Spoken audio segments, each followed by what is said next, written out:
The following is a presentation of sports on Sunny 99.7, the home of St. Edmond Gaels Athletics.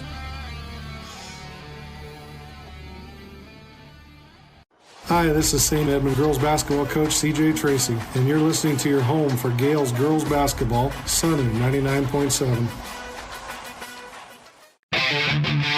St. Edmond Gaels basketball is on the air.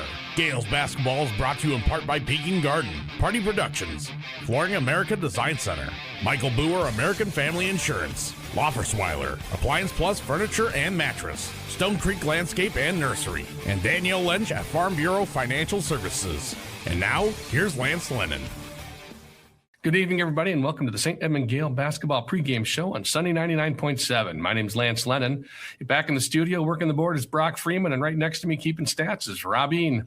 This evening, St. Edmond Gaels basketball is brought to you by Central Iowa Distributing. Well, the Gaels were on the road last night and had a dominant and defensive-minded victory against the Wolverines of West Bend Mallard, winning 62-26. In case you're unfamiliar, it's another palindrome, same frontwards as it is backwards. This is the first time the Gaels have beaten the Wolverines in the 6 times they have met. The story of the night was Sophia Schlins and her sharp shooting from behind the three-point line, where she hit 7 to add to her 23-point total. 6 of those three-pointers came in the third quarter alone. Eden Horn added 14 points, and Chloe Palmer put in another 11 to round out the top 3 for the Gaels. Joining us now is Coach CJ Tracy. Coach, thanks for joining us here. Yes, thank you for having me. Well, I don't know what to say other than Sophia put on a 3-point clinic last night. I'm really sad I wasn't there to watch it, but talk to us a little bit about her development as a role player this year. Sophia started the year a little bit slow with her shooting. We know she's a shooter, and you could see her becoming a little hesitant from time to time. And Coach Neverman and myself, keep telling her, you're a shooter. You got to shoot or shoot. Percentages always work themselves out. She, wasn't, I think she was 1 for 6 maybe in the first half. And then all of a sudden she hit 1, she hit a second one, and I kept telling the girls, make sure you were feeding her, feed her. She's got the hot hand. She hit the next possession down. I think in the first 4 minutes of the third quarter, she had 5 threes. In those 4 minutes. Abby also hit 1 during that time.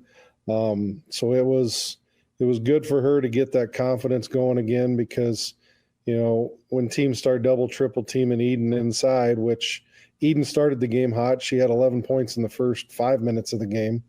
So they adjusted their defense and had 2 or 3 girls collapsing down on her. And so that's the luxury we have this year with Abby, Chloe, and Sophia outside, is that they can knock down those shots at any given moment. And, it was Sophia's night. So hopefully that continues tonight as well. All right. So, and just continuing right along this line, what does it mean to this team knowing you have Horn as an inside threat, Schlins and Abby Huss as 3-point threats, Palmer as the engine, and Lurson as the defensive workhorse? We've got the pieces that we need. We're still working on getting some consistency. Last night we started out hot, or Eden started out hot. We were, she was able to get going inside.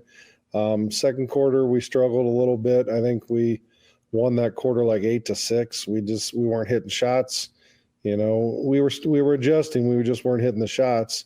And third quarter, they stuck with their defensive game plan, and we were able to knock down those buckets. And, even at that point, we still got some backdoor cuts for some easy layups. But, it all starts on the defensive end. And I think when we were hitting shots last night, it kind of carried over to that side of the floor as well, because you could see the intensity pick up. All right. Well, thanks, Coach.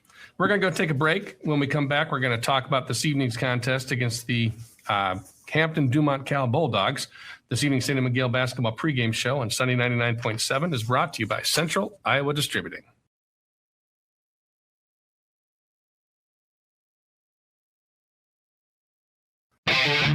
St. Edmond Gaels basketball is on the air. Gaels basketball is brought to you in part by CJ Bio of America, Plum Supply Kitchens and Bath, Fort Dodge Fiber, Jaden Electric, Riley Armstrong Plumbing and Heating, Sports Page Bar and Grill, Lindsay Simpson American Family Insurance, and Community Health Center. Once again, here's Lance Lennon. Welcome back, everybody, to the St. Edmond Gael basketball pregame show on Sunny 99.7, where this evening the St. Edmond Gaels are at home hosting the Bulldogs of Hampton, Dumont, Cal. This evening's St. Edmond Gael basketball pregame show is brought to you by Central Iowa Distributing. Tonight, the Gaels face a Bulldog squad that relies heavily on the scoring prowess of sophomore Mackenzie Valley. Valley is a volume scorer, averaging over 16 points per game, and she isn't afraid to crash the boards either, leading her team with over 7 rebounds a night. She is supported by Madison Helskov and Bridget Braca, who provide a solid presence in the paint. However, the Bulldogs have struggled with efficiency and ball security. Their primary ball handlers are all sitting at an assist-to-turnover ratio of 0.5 or lower. If the Gaels can force the ball out of Valley's hands and into the high-pressure situations, they should be able to dictate the pace of this game. The Gaels' offensive attack remains balanced and efficient, led by the junior freshman duo of Chloe Palmer and Eden Horn. Palm is scoring 13.1 points per game and remains lethal from the perimeter, hitting over 50% of her threes. Eden Horn continues his historic freshman campaign, shooting a highly efficient 50.4% from the floor for her averaging 12.7 points per game. But the story tonight, as it has been all season, is Horn's absolute dominance on the glass, where she's pulling down over 14 rebounds a night. Abby Huss and Sophia Schlins are both finding their rhythm now. Huss averaging 7.5 points per game and providing a secondary threat from deep. The key tonight will be the decision-making in the backcourt. Palmer is playing incredibly disciplined basketball with a 2.5 assist-to-turnover ratio, while Anna Lerson and Sophia Schlins continue to facilitate the offense effectively. When you compare that to the Bulldogs' struggle to take care of the rock, the Gaels have a clear advantage in transition and extra possessions. If St. Edmond can win the rebounding battle against Valley and Braca, it should be a productive night here at home. Back with us now is Coach Tracy. Welcome back, Coach. It's good to see you again, Lance. Yeah, it's like it's been just hours, I guess, or minutes or seconds. Who knows? So, Coach Tracy, Mackenzie Valley is the focal point for the Bulldogs, leading them in points, rebounds, and assists. Do you plan to throw multiple looks at her tonight to keep her off balance, or are you trusting your individual defenders like Anna Lerson to just basically lock her down? It's Lerson. That's who's going to guard her. She's going to harass the living daylights out of her. Lerson gets in foul trouble, we're going to Palmer. I mean, those two have become, I don't want to say elite, but they've become very good perimeter on-ball defenders. And we have the luxury of, being aggressive out there, because if she does happen to get biased, you know what she's going to run into in the middle. So Lerson is the one word I'm going to say. All righty. So your post players have a challenge tonight with Bridget Braca and Madison Helskov, both averaging about 6 rebounds a game. With Eden Horn protecting the paint, how important is it your guards sink down and help clear those defensive boards to prevent the Bulldogs from getting second chances? That's one thing we've focused on in the past week and a half in practice is we have to make sure that we're dropped. When ball's on one wing, or whoever's guarding the perimeter players on the other side have to drop backside.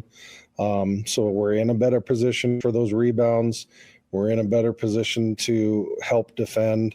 So it is going to be important. I suspect Hampton will throw a couple girls at Eden to try and keep her off the boards. The perk for us is that Eden's standing about 6'2", and their tallest girl's 5'9", 5'10". And Eden's got long arms. So, that's the plus for us. And I think it's, we just got to have everybody working together. And I think we've done a great job of that lately. Excellent. Well, Coach, we wish you the best of luck tonight. We'll conduct your Daniel Tyer post-game interview at halftime of the boys' game tonight. All right. Sounds good. Thank you, Lance. See you then. All right. That was St. Edmond girls basketball coach CJ Tracy with me on the St. Edmond Gael basketball pregame show here on Sunny 99.7. When we come back, starting lineups and the opening tip-off. This evening's St. Edmond Gael basketball pregame show is brought to you by Central Iowa Distributing. St. Edmond Gaels basketball is on the air. Gaels basketball is brought to you in part by Community Tap and Pizza, Surf Pro of Fort Dodge, Trailhead CPA PC, Micah Cement Furniture, Dan Flattery State Farm Insurance, Fort Frenzy Godfather's Pizza, and Chemna Auto of Fort Dodge. Once again, here's Lance Lennon. Big news! Fort and Schlegel CPA is now Trailhead CPAs and Advisors. While our name has changed, our commitment to being your trusted advisor remains the same. We're still focused on you and your business, not just handling accounting tasks, but guiding your financial journey with expert advice and real-time solutions. Visit us at facebook.com/MWAG Advisors.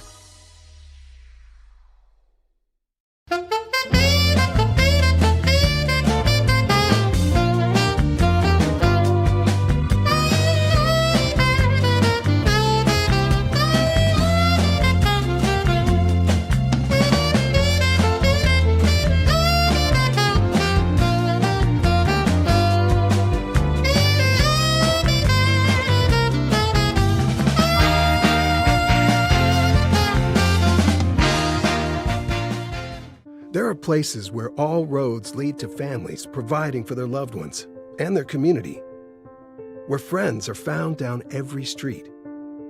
That's where you'll find us, taking time to get to know you, calling you by name, generation after generation. Farm Bureau Financial Services. It's your future. Let's protect it. Contact Farm Bureau Agent Jessica Miracle in Fort Dodge today.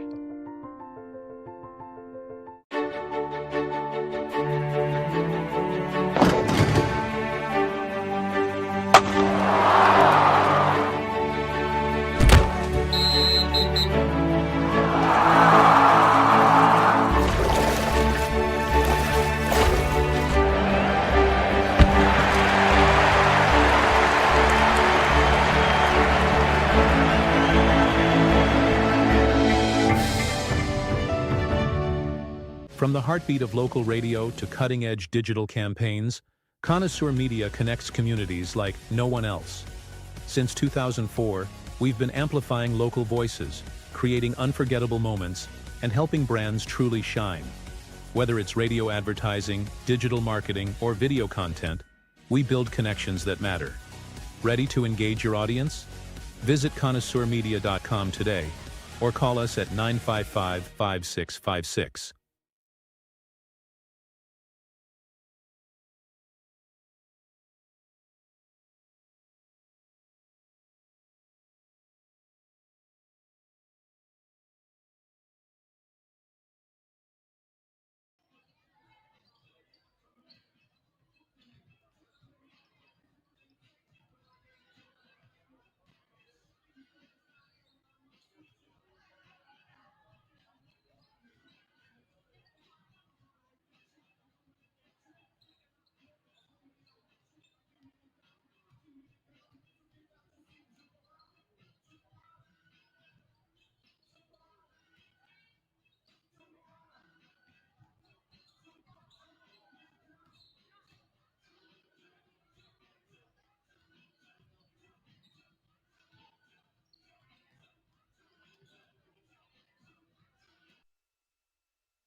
Good evening, sports fans. Here we are back again, live basketball coming to you from Gale Gymnasium. Tonight's pregame show was brought to you by Central Iowa Distributing. Businesses get your custodial supplies and equipment, including cleaning, chemical, paper, products, vacuums, and floor scrubbers from Central Iowa Distributing, serving Fort Dodge for over 40 years. If you're listening online to us streaming, say thank you to Mitch Lund, State Farm Insurance of Fort Dodge. You can contact Mitch at 515-576-4171 today for home, business, and auto insurance. Mitch can help you regarding mutual funds, investments, and annuities. Get a free quote. Also check out the website, golun.com with two N's, GOLUNN.com. This evening's game can be found on your Fort Dodge, Alexa, TuneIn app, and iHeartRadio. If you are watching us on the YouTube streamers out there, we want to say thank you to our video presentation sponsor, Trailhead CPA PC, and to our scoreboard concert, Kirsten Realty. We also have our player spotlight here before the game this evening, and our girls' player spotlight is going to be Jade Rock. And just as soon as I find that sheet of paper that I seem to have, there it is. Jade Rock, some of her information, she is a sophomore. Her favorite teacher is Mrs. Cosgrove. Her favorite food is pasta. Her favorite TV show is Secret Lives of Mormon Wives. Her favorite, whether or not she likes candy corn, yum or yuck, she says yum, and her favorite music is country. One thing that's not asked, but I know for a fact her favorite radio announcer is Lance Lennon. So thank you, Jade Rock. Congratulations on being our spotlight player tonight. Remember, players are more than just what you see on the court. And thank you very much to Jessica Miracle for her sponsorship on that. That is State Farm. Yes, it is. Farm Bureau representative Jessica Miracle. We're going to have our starting lineups tonight. They're going to be brought to you by Kingsgate Insurance. They design insurance and solutions specifically for you. Working with you, they will identify solutions that can protect you against risk, suit your budget, and give you peace of mind. That's how you can expect to be treated when you work with Kingsgate Insurance in downtown Fort Dodge. All right, folks, I'm glad to be back tonight. Thank you very much to Adam for covering me yesterday as I was suffering a little bit from recovering from the flu. That is no fun if you happen to have it out there. One of my good friends, Zoe Crimmins, has it. So, Zoe time, as I like to call her. Hope you're getting better out there. I want to say a special shout out to Genevieve out there. She didn't like not hearing me on the radio last night, so I'm back tonight for you. And thank you, Adam, for covering for me. They got a special thing here tonight. They had Catholic Schools Week. And during Catholic Schools Week, they did a drawing tonight for kids get to walk out with the starting players. Kind of be nice if you aren't here to see that. I really will do no justice if I try to describe it. But if you are watching on the YouTubes, make sure you see that. That's going to be great. And then at halftime, there's going to be the young kid cheerleading camp is going to be here doing a halftime show for us. So we're going to go ahead and name our starting lineups here tonight for the Hampton Dumont Cal Bulldogs. We have number 5, Keely Moorhead, a sophomore guard at 5'4". Wearing number 11, Addison Albers, a junior guard at 5'7". Wearing number 13, Mackenzie Valley, sophomore guard at 5'7". Then we have number 15, Madison Helskov. She's a junior forward at 5'9". And number 21, Bridget Braca, a sophomore forward at 5'8". Now, there may be a couple of substitutions. Those were names given to me at noon today, but as we watched them warm up, it looked like 3 of the players were not suited up, so we might have a couple of substitutions for the starters. So we want to say thank you to the head coaches for the Hampton Dumont Cal Bulldogs tonight. Miranda Stafford is the head coach, and she's assisted by Catherine Haar and Cole Miller. And now for your Gale starting lineup, we're going to have our usual suspects out there again, and that's number 2, Sophia Schlins, junior guard at 5'4". A captain, number 4, Anna Lerson, senior guard at 5'7". Another co-captain, Chloe Palmer, a junior guard at 5'6", wearing number 22. Then we have freshman forward, 6'2", number 32, Eden Horn. And finishing out the lineup for the Gales, another captain, Abby Huss, a junior forward at 5'7", wearing number 42. Coach tonight, the St. Edmond Gaels, CJ Tracy and Sean Neverman. Not just tonight, every night. All righty, ladies and gentlemen. That gets us through our opening lineups. We're going to go ahead and go back to studio here because they're going to do the anthem. And when you come back, we're going to have the tip-off. This is Gale Basketball being brought to you here on Sunny 99.7 and yourfortdodge.com.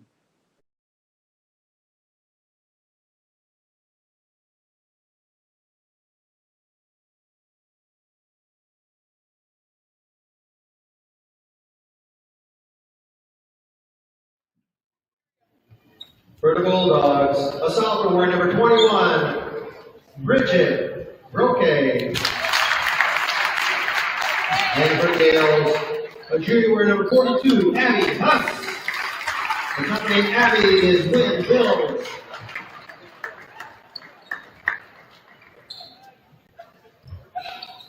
The Bulldogs are coached by Miranda Stafford, assisted by Catherine Haar and Cole Miller. The Gales are coached by Mr. CJ Tracy, assisted by Sean Neverman. Now,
Welcome back, Gale fans. Perfect timing as usual from Brock back in the studio. We came in just as the national anthem ended, and we're going to have our opening tip-off. The opening tip-off tonight is brought to you by North Central Occupational Medicine and Walk-In Clinic. Get immediate help regarding illness, physicals, workers' comp injuries, drug screens, cosmetic Botox injections, and weight loss management. They are a walk-in clinic north of the fire station in Fort Dodge. So I did get up to get a look down there and listen to the starting lineups, and it is the usual starters for Hampton, the ones that I named off for you. So we are going to have the regular players in, but that leaves them, I think, with basically one, maybe two players on the bench tonight. Just drop my cough drop, ladies and gentlemen. Not going to pick it up off the floor and eat it because talked about a ref doing that with a whistle once. Not going to do it. All right, we're here. All right, tipping off tonight for the Gaels.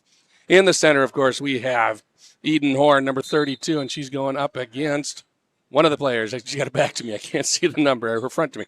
Anyway, that was number 15, Madison Helska. The Gaels get the jump. They get started on their very own. Now it's down the right-hand corner. Abby Huss, she gets a nice pass into Horn. Horn right in the lane. Goes out for the little bit of an easy jump shot. No good. Second shot goes up. It missed also after she got a rebound, but she's fouled on that one. She's going to go to the line shooting two. So two opportunities to score. Both of them didn't go, but she gets to go to the line because she was hacked. Here she goes lining up. We've talked about it before. Eden Horn is shooting 50.9%. Makes the first one. Way to go, Eden. So score is 1-0 for the Gaels. As she's lining up her second shot, it's up and on the way, and it's good. 2-0 Gaels. Here we go.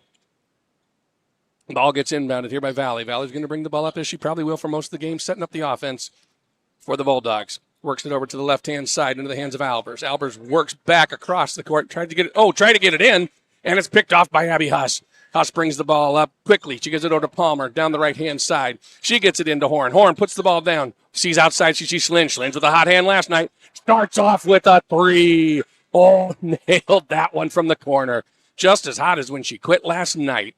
Valley brings the ball up into the logo. She's picked up by Lurson. Lurson works her down. She comes into the lane. She drives in from the right-hand side, puts in about a 5-foot jumper over Horn on the inside. It goes. 5-2, 7:05 remaining in the first quarter. Palmer brings the ball over. Working on the right-hand side. She gets down into the lane, the free throw line. Oh, back door to Horn. She set a nice pick for her. She got loose on the guard, got right behind him, and put it right in for a nice little layup. Long pass all the way down. Meant to go to Madison Helskov. Heilskov. We're going to figure that one out here eventually.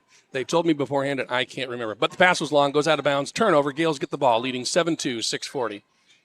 Huss has the ball, top left-hand side. She's coming into the lane. Opens up, but passes it back out. Now goes it back to Huss. Huss gives it to Palmer. Palmer working on the left-hand side. To Schlins, another three on the way. Off the back of the rim. Valley gets the rebound. Here come the Bulldogs looking to set up their offense. Valley's picked up at the three-point line by Lurson. She gets it over to the right-hand side to Albers. Albers works her way up to the center again. Hand off to Helskov. Helskov gives it to Valley. Valley, three-pointer on the way. Off the back of the rim. Long rebound. Rebound's going to be gotten there by Albers. Albers gets the ball back to Valley. Valley working the right-hand side as she's sitting on the Gael logo over there. She comes in, tries to come down the lane. Horn's right there. Somebody stripped it. That would have been Schlins. Nice job on the defense there. She was coming down the lane, went for a layup. Schlins said, I'll take that, please. And it goes out of bounds. Out of bounds on the Gaels, so the Bulldogs are going to take it out underneath their own hoop. 26 seconds on the shot clock. 6 minutes left here in the first quarter. Good defense by the Gaels. Inbound pass totally missed on that one. Valley tried to get it inside quickly to Helskov. She wasn't even looking. Horn brings it all the way down. She goes in for the layup. She has dropped to the ground. She misses the layup. She looks to be down a little bit. Maybe she's hurting on this one. I don't know. We've talked about it before. When you're 6'2" and you go to the floor, it's a lot harder on you than it is if you're 5'2". That's a foot more hitting the ground there. So she gets up, going to brush it off and going to go to the line. While she goes to the line, we're going to try and get a couple sponsors in here, thanking them. Maybe not before the first shot. Well, yeah, we will. Appliance, Furniture, and Mattress. Plus Furniture and Mattress. 2 locations, Webster City and Algona. First shot, no good off the front of the rim. Where Plus is so much more. That's Appliance Plus, Furniture, and Mattress. Thank you very much. And Loftusweiler, offering professional guidance with personal and specialized attention before, during, and after the loss of a loved one. Second shot is no good, rebounded by the Bulldogs. Their reputation for honesty and integrity is very well known, and it's their most valued asset. Valley gets the ball down right-hand side into Albers. Albers tries to work it in to the lane. Nice pass. Oh, nope, that doesn't go out of bounds. No, it's received. Pardon me. Bulldogs manage to bring it back in. Bad pass in. They get it only to Palmer. Big three-pointer up by Abby Haas. Nails it from the Gale logo on the right-hand side. Gales are now up 10-2. 5:30 remain here in the first quarter. Valley works the ball quickly into the lane. She goes up for a nice little jumper. She took it high off the backboard. It went in. That was about a 12-foot jumper, just a nice floating jumper over all the defenders. High on the backboard, it goes in. 10-4, Gale lead. Palmer has the ball. She drives into the lane, right to the center. She goes off the backboard. That time misses. Rebound picked up by Broca. Broca gets the ball to Valley. He's going to bring it across the timeline. She comes down right-hand side. Tries to drive into the lane, backs right into Lurson. No good. Defense stopped her. Now they've got the ball to Helskow. Helskow tries to shoot over Horn. Misses, but gets her own rebound. Got a lot of people sitting in the lane right now. Should be picking up 3 seconds. They both get out just in time. We got Madison Helskow, another shot attempt there. Misses it. Rebound by Huss. Huss picked it up on the left-hand side. Gives it over to Palmer. Palmer takes it up the left-hand side. She's guarded by Valley. She's working the ball towards center. Pick set by Lerson. She comes around. Not there for us. I think she was looking for the same give and go. We had a little bit of pushing and holding over there. And they're going to pick up another foul. That foul is going to be on Madison Helskow. That's going to be the team third foul. I haven't been mentioned much about the fouls and who's gotten them. So Madison now has 2. Helskow has 2. And Brokaw for the Bulldogs has 1. So basically they got in a little tussle underneath with Horn and had to hold her, and Horn couldn't get away. All right, ball's in. Reset the shot clock, 35 seconds, 4.5 minutes. Quick pass, tried to get into Horn. Not there, and they call a push on Eden on that one. So Horn picks up her first foul, first team foul for the Gales. It was a fast pass in by Lerson. Horn pushed her way free, and they called her on that one. Bulldogs are going to get the ball into Valley, and Valley's going to work the ball towards center court, taking her time, coming across the timeline. She's not being picked up till she hits the three-point line by Lerson. She steps back a little bit from the three-point line, puts up a big 3. That would have been a college 3, and she hits it. 10-7, Gales lead here. I think Lerson's going to have to pick her up a little bit sooner, especially when you're shooting right from the top of the key. Palmer gets the ball to Huss, bottom right-hand side. Back to the free throw line to Lerson. Lerson looking to get it in, not there. Schlins, Palmer, far left-hand side. Palmer comes up towards the middle. Back up top. Schlins has it. Long 3 on the way. Off the edge of the board. Not there. Rebound almost chipped out by Lerson, but it ends up in the hands of Valley. Valley's going to bring it down quickly. She's trying to come down the right-hand side towards the lane. It's driven to the outside. It's up top now, sitting in Swider's hands. Hand gets it, hands over to Albers. Albers, quick pass into the lane. Not there for her to get any further. That would have been Moorhead. She gets it out to Valley. Valley top of the key now to Swider. Swider gets it back to Valley. Almost picked off by Lerson. Shot goes up from Valley from about 20 or 15 foot on the right-hand side. She misses. Palmer gets the rebounds across the timeline. She gets it into Horn quickly. Horn behind all the defenders, puts up a nice basket. That came right on the nice layup from the left-hand side. 3:11 left, Gales lead, 12-7. Valley brings the ball quickly down. They're going to call her on a carry. She carry up. Only way that would have been worse is if it had a handle and she held on to it.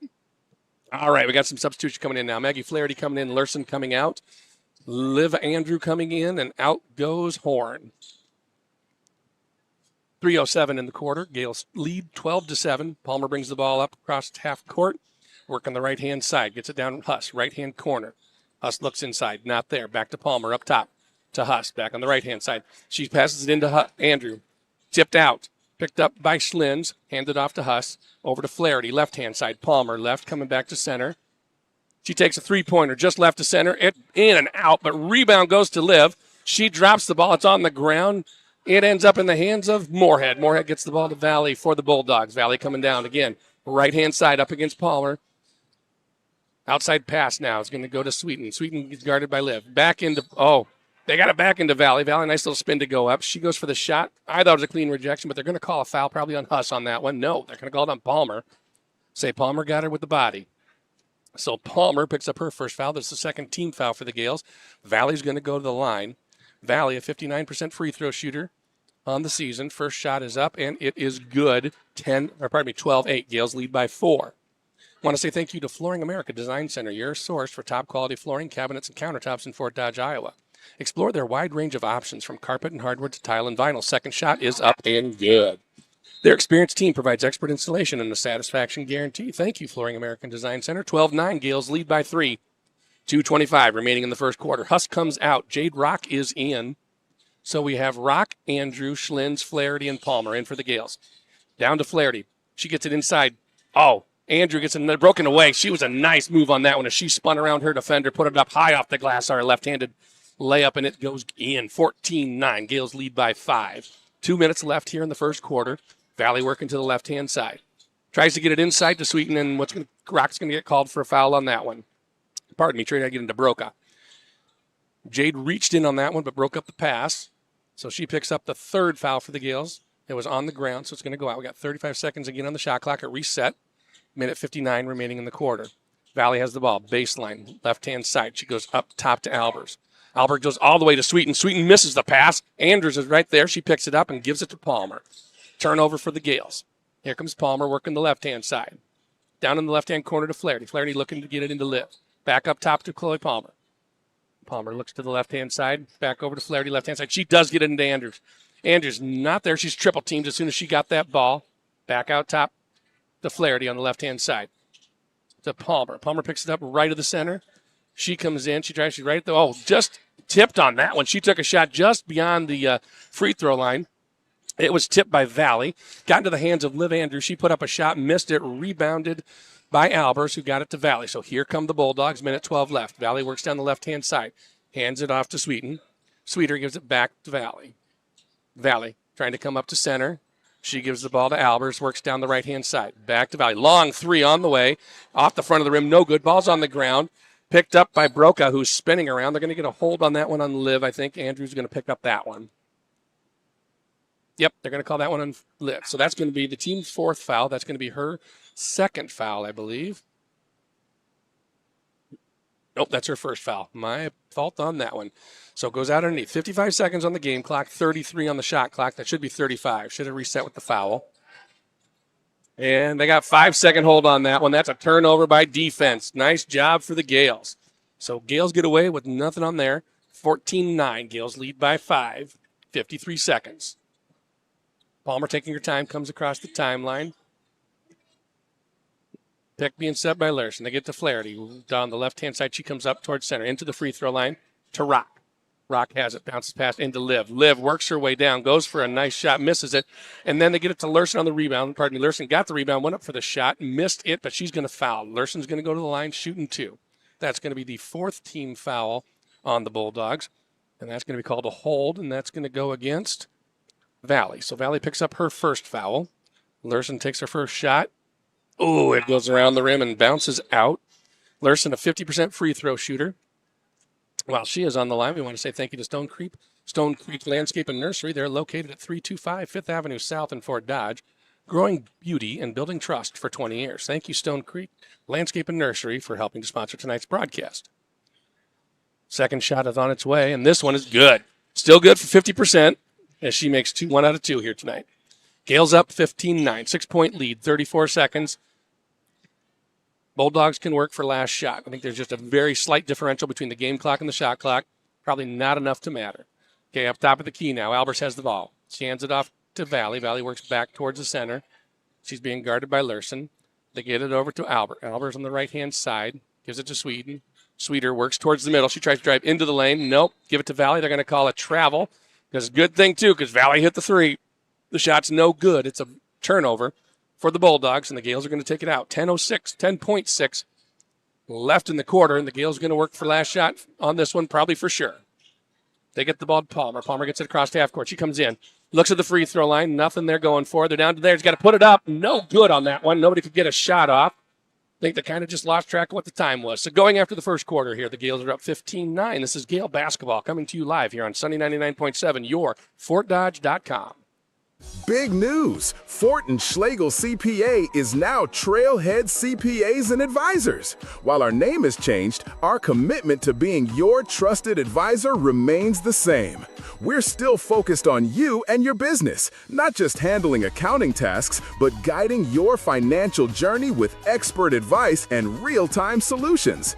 Visit us at facebook.com/MWAG Advisors. From the heartbeat of local radio to cutting-edge digital campaigns, Connoisseur Media connects communities like no one else. Since 2004, we've been amplifying local voices, creating unforgettable moments, and helping brands truly shine. Whether it's radio advertising, digital marketing, or video content, we build connections that matter. Ready to engage your audience? Visit connoisseurmedia.com today or call us at 955-5656.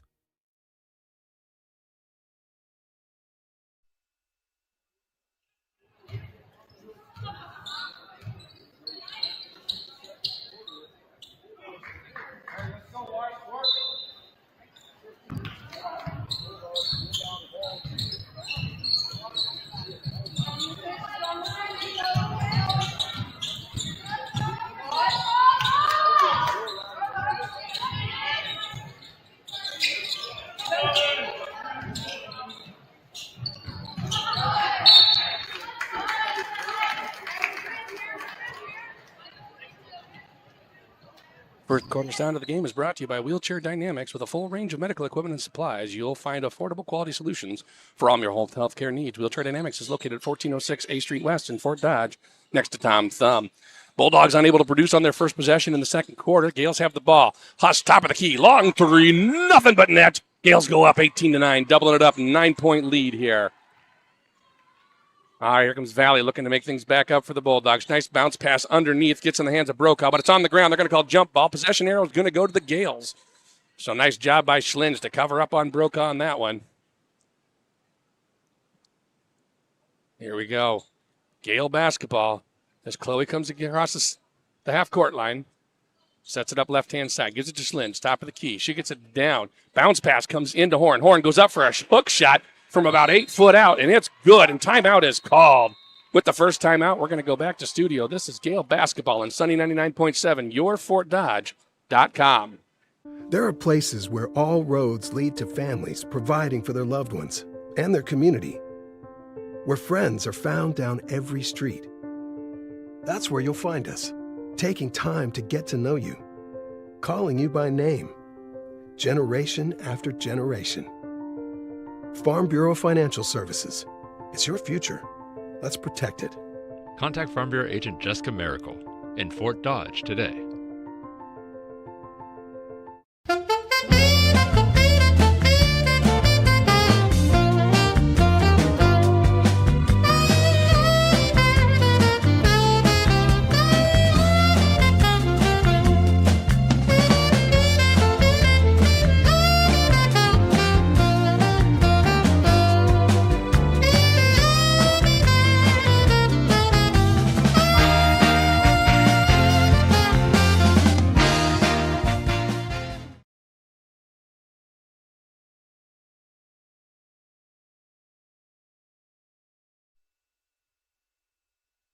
Welcome back, Gale fans. Gales lead 20-9 after the timeout. 7 minutes left. The Bulldogs working the offense right now. Gales, they got it into Brokaw, who gives a nice little handoff to Valley. Comes down the right-hand side. She tries for the layup, misses. Larson has the ball at the baseline on the rebound. She was surrounded and gets a nice pass over to Palmer. Palmer working her way all the way down. She gets double-teamed, but that meant that Eden was wide open, so Horn puts up a layup, missed. Rebound on that one to Moorhead. Moorhead got the ball to Valley. Here come the Bulldogs. She comes across timeline. Picked up by Larson. They get it in right at the Brokaw at the free throw line. They're going to call a push on that one. And the push is going to be against the Gales, and that's going to go against Larson. So Larson picks up her first foul of the game. First team foul of the quarter for the Gales. First team foul of the quarter, period. Bulldogs are going to take it out underneath their own hoop. Long pass over to Valley on the right-hand side. She drives into the lane. Rejected on that one. Horn got a piece of that one. Missed the shot. Palmer got the rebound. She's coming downtown. Nope. She picks it up, holds the dribble. She gives it to Schlins. Schlins over to Huss. Huss, left-hand side. Three-pointer on the way. She missed off the side of the rim. Rebound went to Albers, and Albers is going to get tied up. Nope. She managed to strip it loose and get the ball to Valley. Looked like either Larson or Schlins were going to tie her up. Valley comes across the timeline, holds it up to set up the offense. Again, being guarded by Valley. They get it over to Sweeter. Sweeter on the left-hand side. She's trying to look inside, see if anything is there. It's nothing doing. Passes out to Albers. Albers loses the handle, but picks it up. She's way over on the sideline, works her way to baseline. Nice little push off there, but didn't get called. She's now picked up the ball and being guarded by Palmer. Valley tried to get into the lane. Not there. Sweeter takes a three-pointer. Off the board, off the rim. Rebounded by Brokaw. Brokaw goes up for the shot. No good, but they're going to call a foul on Huss. So Huss is going to pick up her first foul, and it's going to be the second team foul for the Gaels. And Brokaw is going to go to the line shooting 2. Broka's a 25% free throw shooter, so she'll make half of one if we keep up to the statistics. And she didn't. She made the first one. All right. Little substitution. Sweeter goes out, and Helskow comes back in. Helskow. That's what they told me. Helskow. Should have remembered that one. Second shot is up and good. 2011. Gaels lead by 9 as Palmer brings the ball up. 5:30 remaining in the quarter. She gets the ball over to Schlin. Schlin quickly gets into Lurson. Lurson underneath. Goes up for the shot. Not there, but got her own rebound.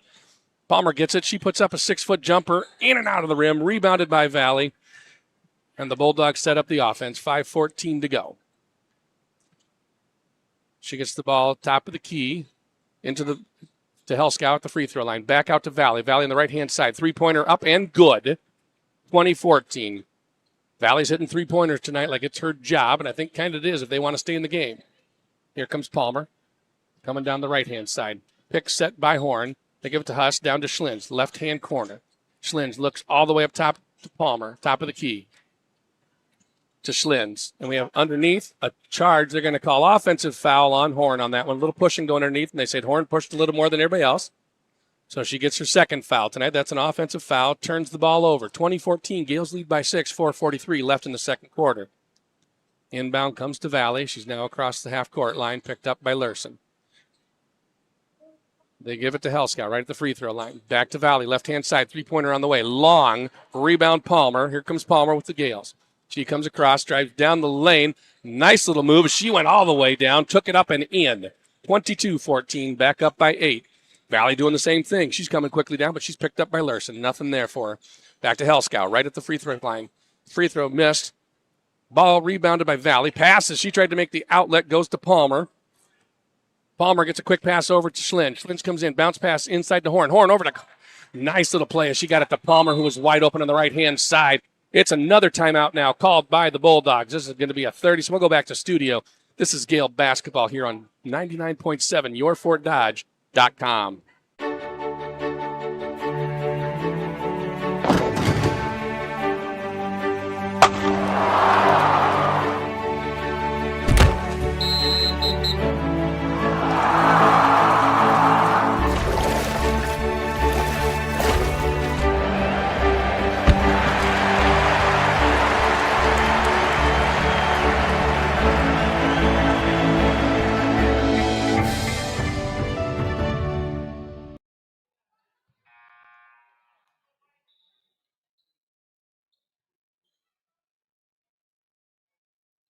Welcome back, Gael fans.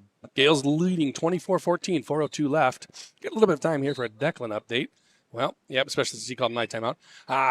Grandson. So my wife and I have been battling the flu for about 2 weeks now and have been, of course, banished from the Klutzer home. Today, Sam got reunited with Declan. First time she's got to hold him in 2 weeks, and she had a great time doing so. So congratulations, banishment over. Shot up and no good for the Bulldogs. Rebound long. Palmer tried to get it. She tried to throw it in to save the ball, and it goes right into the hands of one of the Bulldogs. So they've got possession, running their offense. Albers working across the center, gets it down to Valley. Valley on the right-hand side. She tries to work in, not there. Helskow from just inside the 3, top of the key. Nothing but nothing as it hits air and bounces out of bounds. Turnover. Gael ball. 24-14. 3:30 left in the quarter. Here comes Palmer. Gael setting up their offense as she's working right-hand side. Got a nice pick by Lurson. She comes all the way over left. Works it up top to Huss. Huss, top of the key, driving down the right-hand side. Gives it to Lurson. Lurson's back outside. Huss back outside, right-hand side. Inbound pass goes to Horn. Horn puts it down and up. Nice little jump shot there from about 6 feet. It's good. Gaels go up by 12. 26-14. 3 minutes remaining in the quarter. Valley, nice move on her part. She took Lurson to go right, and she went left. She drove all the way down the lane. Left-hander goes up and good. 26-16. Nice move on that one. Palmer brings the ball up, sets up the offense for the Gaels. She's working right center, working over to the right-hand side now. Dribbling further down. She's trying to get it in to Horn. Not there. She gets it to Horn on the outside. Horn sitting outside the three-point line. She puts up a three-pointer on the way. And good. She's going to show she's not the only Horn that can shoot those threes. She hits one from the right-hand side. Gaels back up by 13, 29-16. They get the ball in to the hands of Helskow right at the free throw line. They work a couple people past her. She turns around coming up against Horn. Pickpocketed by Schlins on that one. Ball's on the ground, and that's going to be a jump ball. Possession arrow is going to stay for the Bulldogs. So Horn got the rebound, but Helskow jumped right on it with her. But a nice pickpocket on that way by Schlins. Helskow tried to do a nice spin move and work it down the lane, and Schlins just reached right in and said, I'll take that, thank you. Inbound pass coming in now for the Bulldogs. 17 on the shot clock. Valley has it in the bottom corner, and they're going to call, not sure what, it's going to be on the ground. They're going to call a block. They call a block. Nope, on the arm. They're going to call Lurson for on the arm. That's going to be Lurson's second foul. It's going to be the fourth team foul of the quarter. 2 minutes remaining. Resets the shot clock. Ball gets inbounded to Albers. Albers gets the ball up top to Moorhead. Moorhead gets to the Valley. She's sitting way up outside the three-point at the top of the key. Passes over to the right to Albers. Albers works towards center. Picks up the dribble. Jump ball. Quick grab, but she picked up the dribble. Kyle Palmer grabbed a hold of it. Quick jump ball called. Gaels to get the ball on the turnover. Possession arrow. Minute 55. 29-16. Gaels lead by 13. Palmer works it down the right-hand side, probably left-hand side. She pulls up, takes a shot from out the free throw line. Not there. Andrew got the rebound. She missed it. Horn got the rebound. She missed it. Rebound this time now is going to go in the hands of Albert. Albert gets it to Valley. Valley tried a nice long pass as Helskow was beating everybody down there, but Horn just reached up and used that length of hers to intercept that pass, or at least deflect it. So it goes out of bounds on Horn. It's going to be Bulldog basketball, but no fast break points for the Bulldogs. Inbound pass comes right under the bucket to Helskow. It's on the ground right now and bouncing around. Palmer picks it up, and that's another turnover for the Gaels. 29-16, leading by 13. They get it to Schlins. Schlins, right-hand side, works her way in. She got blocked. No foul called as she went to the ground. She gives it to Palmer. Palmer gives it into the free throw line to Lurson. Top of the key, Palmer. She's working down the right-hand side. Jump. No, it's a pass into Liv Andrew. Liv goes to shoot. It gets blocked partially, but fouled. So they're going to call the foul probably on this one. Is going to be on Sweeter. I lied. They called that one on. Who did they call that one on? Oh, 11. They called that one on Albert. So Albert picks up her first foul. It's the first team foul of the quarter for the Bulldogs. And Andrew's going to the line shooting two. First shot is up and, oh, good. She's a 42% free throw shooter, and she's shooting like she's shooting 100%. We want to say thank you to Micahs & Matt Furniture. Customer service and quality furniture have been the focus of Micahs & Matt since 1953. They offer a wide selection of furniture and decor at their 18,000 square foot showroom on 3336 Fifth Avenue South, Fort Dodge in Iowa. Misses the second one. Ball is loose, and it's going to go out of bounds on the Bulldogs, and the Gaels maintain possession with a minute 10. It was a bit of a struggle for the rebound, and the Bulldogs couldn't get a handle on it. When they ripped it away, they lost control, and it rolled out of bounds. So Gaels have the ball. They get it to Andrew on the left-hand side to Schlins. Up top, right at the free throw line to Huss. Huss gets the ball out to Palmer. Palmer working over to Flaherty. Flaherty working on the right-hand side to Schlins a little further down. Back up top center to Huss. Huss puts up a long three from there, hits the front of the rim. Excuse me, she missed, and Valley got the rebound. 49 seconds. Valley brings the ball up for the Gaels, directing traffic as she's working on the left-hand side. Helskow, free throw line, tries a nice handoff to Valley. She comes down the left-hand side of the lane, misses, or not missed, an outlet pass. She didn't have anything there because Palmer was on her like stink on manure. We had a push on this one, and the push is going to be called probably against Liv. No, that's going to be on Palmer. Palmer's going to pick up her second foul. Gaels lead 30-16, 14-point lead, 33 seconds left. And that should be a shooting foul, and it is. So going to the line right now, I believe, is Helskow. Helskow puts up her first shot. Off the rim, not any good. She's a 32% free throw shooter. She's going to get set for her second shot. Ball is up. Off the back of the rim, long rebound. Rebounded by Albert. She gets it back out to Valley. Valley takes the three-pointer. Off the back of the rim. High rebound again. It's on the ground. Going to be a jump ball, I almost guarantee you, by the location of it. And they do call it jump. Possession arrow is Bulldogs. 25 seconds. Not going to have anything on the shot clock. Out goes Helskow. In comes Broca. All right, so Gaels have Flaherty out there. Palmer, Schlins, Andrew, and Huss. Inbound pass. Gets to Valley. Far right-hand corner. She gets it inside to Broca. Broca tries to put it up and in. No good. Rebounded by Liv. Liv got it. Andrew got it off to Palmer.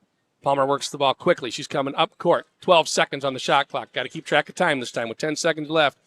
They kind of lost track. It's over to Schlins. Schlins puts up a 3 with 6 seconds. Rim, no good. It's on the ground. They got to get that shot up. 2 seconds left. Long three-pointer by Palmer. That one's no good. Going into the half, Gaels lead 30-16, a 14-point lead. And this is Gael basketball. Stick around at halftime for our halftime show. And halftime show is going to be brought to you by Lil Officeweiler.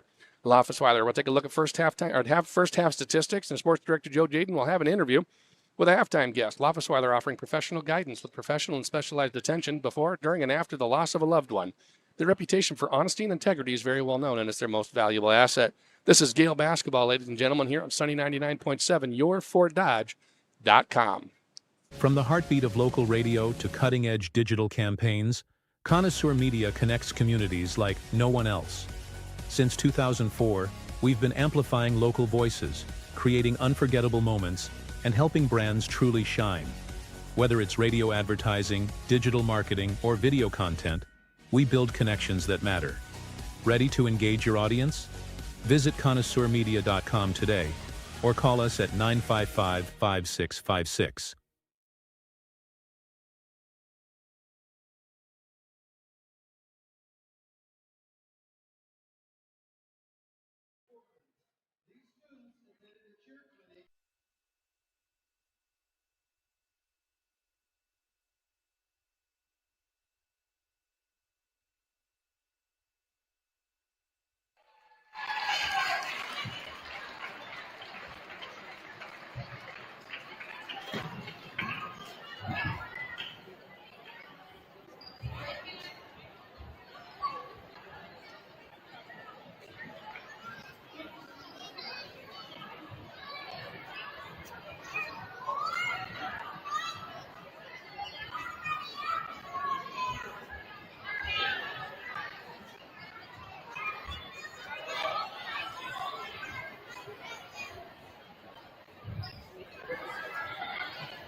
Hi, this is St. Edmond girls basketball coach CJ Tracy, and you're listening to your home for Gaels girls basketball, Sunny 99.7.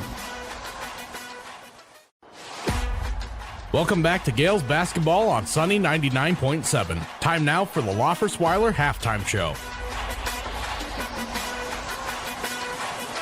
Welcome back, everybody, to the Sunny 99.7 studios. I'm Sports Director Joe Jaden. We're at halftime here at the St. Edmond girls basketball game. You're listening to the Loffersweiler halftime show, and join me now with St. Edmond football coach Matt Dillon. Matt, how you doing? Doing good, Joe. How about you? Good. Well, it's been a while since we talked. Felt like it might be a good opportunity to kind of bring up something that was announced a couple weeks ago. Grant Gaels was named to the Iowa Football Coaches Association 8-player second team as a returner on special teams. He averaged 18 yards per kickoff return and 15 yards per punt, taking 2 back for touchdowns. Your overall thoughts on Grant Gaels being honored like that? Well, I thought it was really cool for Grant. He's an electric player on both sides of the ball.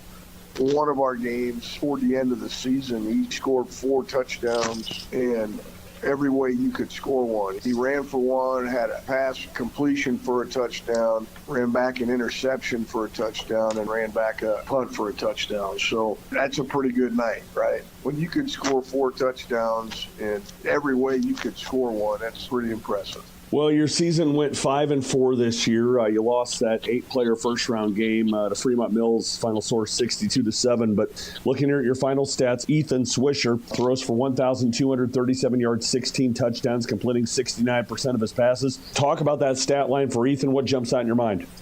Well, the 69% completions is what jumps out to me.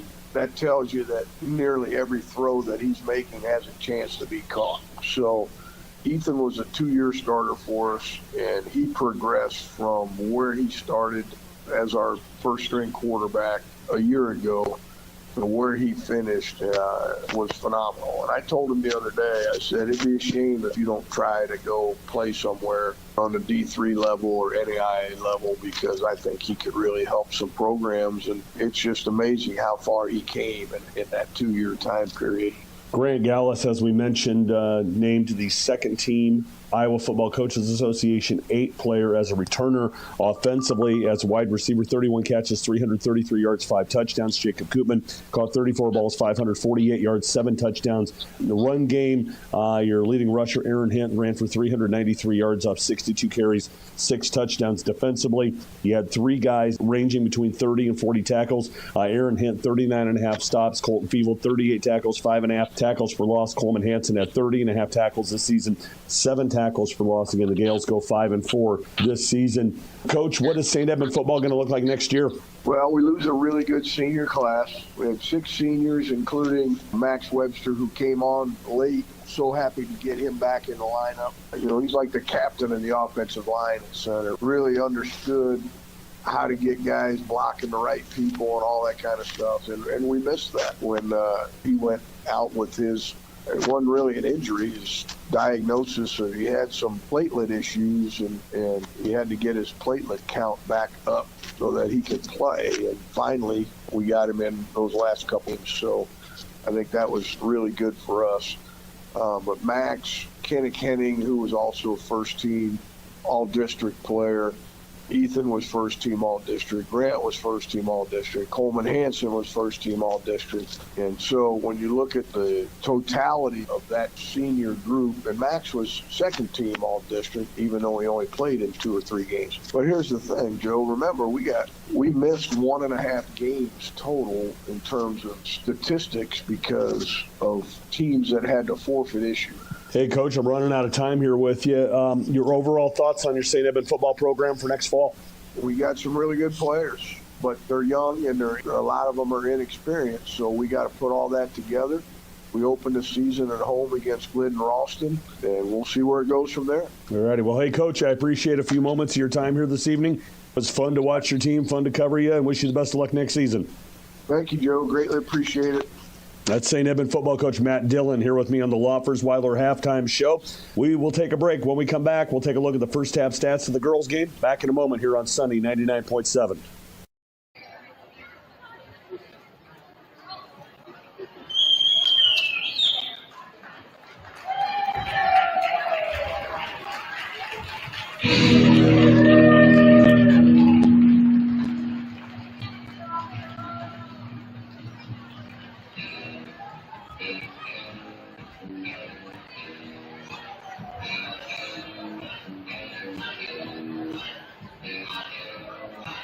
Welcome back, ladies and gentlemen, to Gale Basketball here, Gale Gymnasium. This is Lance Lennon bringing you play-by-play in tonight's action as the Gales take on the Bulldogs of Hampton, Dumont, Cal.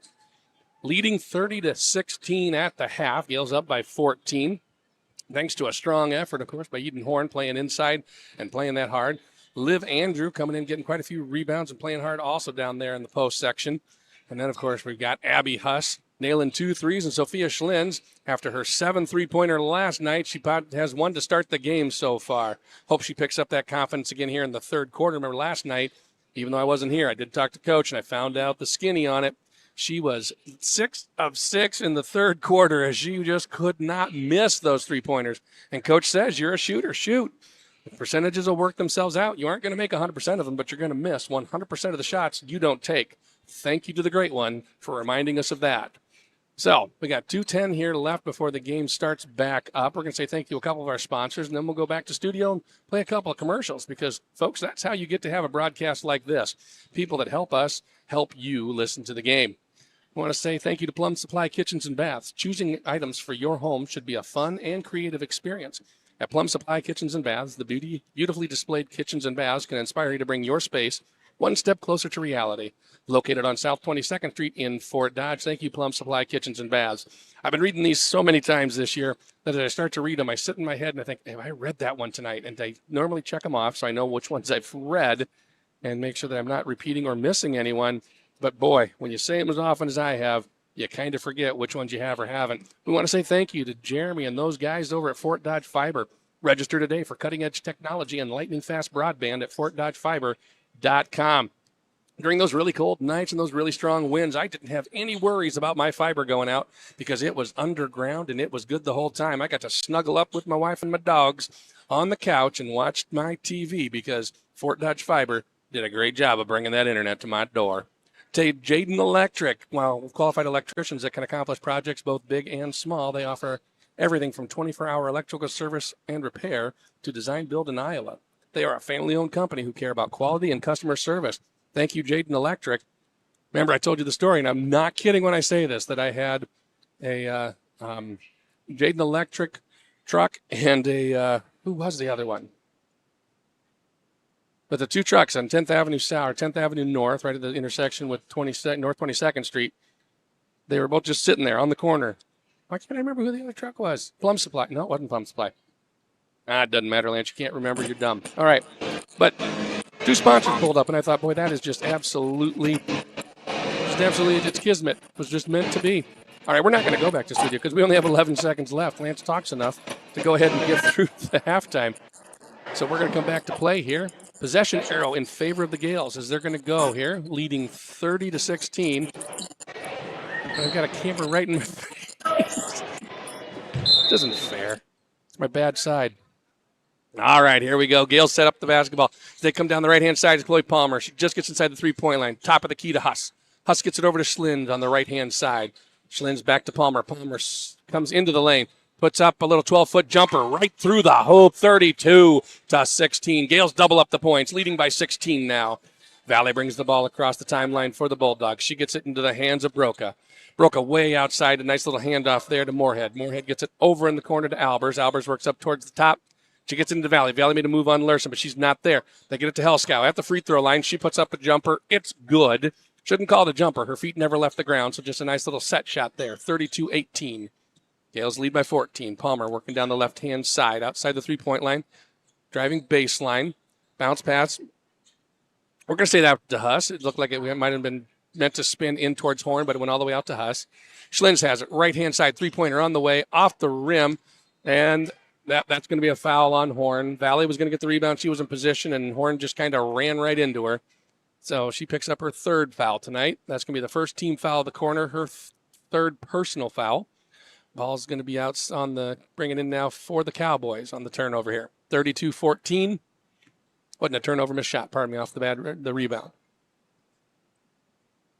Valley brings the ball across the timeline. Gets it to Helskow at the free throw. She brings it up to Broca. Broca sitting outside the three-point line. Round handoff there to Moorhead. Moorhead bounces it back into Helskow. Helskow looking for someone to go back door. Not there. She hands it off to Valley. Valley goes in for the layup. She's blocked it hard on that one. Not to block the shot, but got in her way was Horn. Made her miss the shot.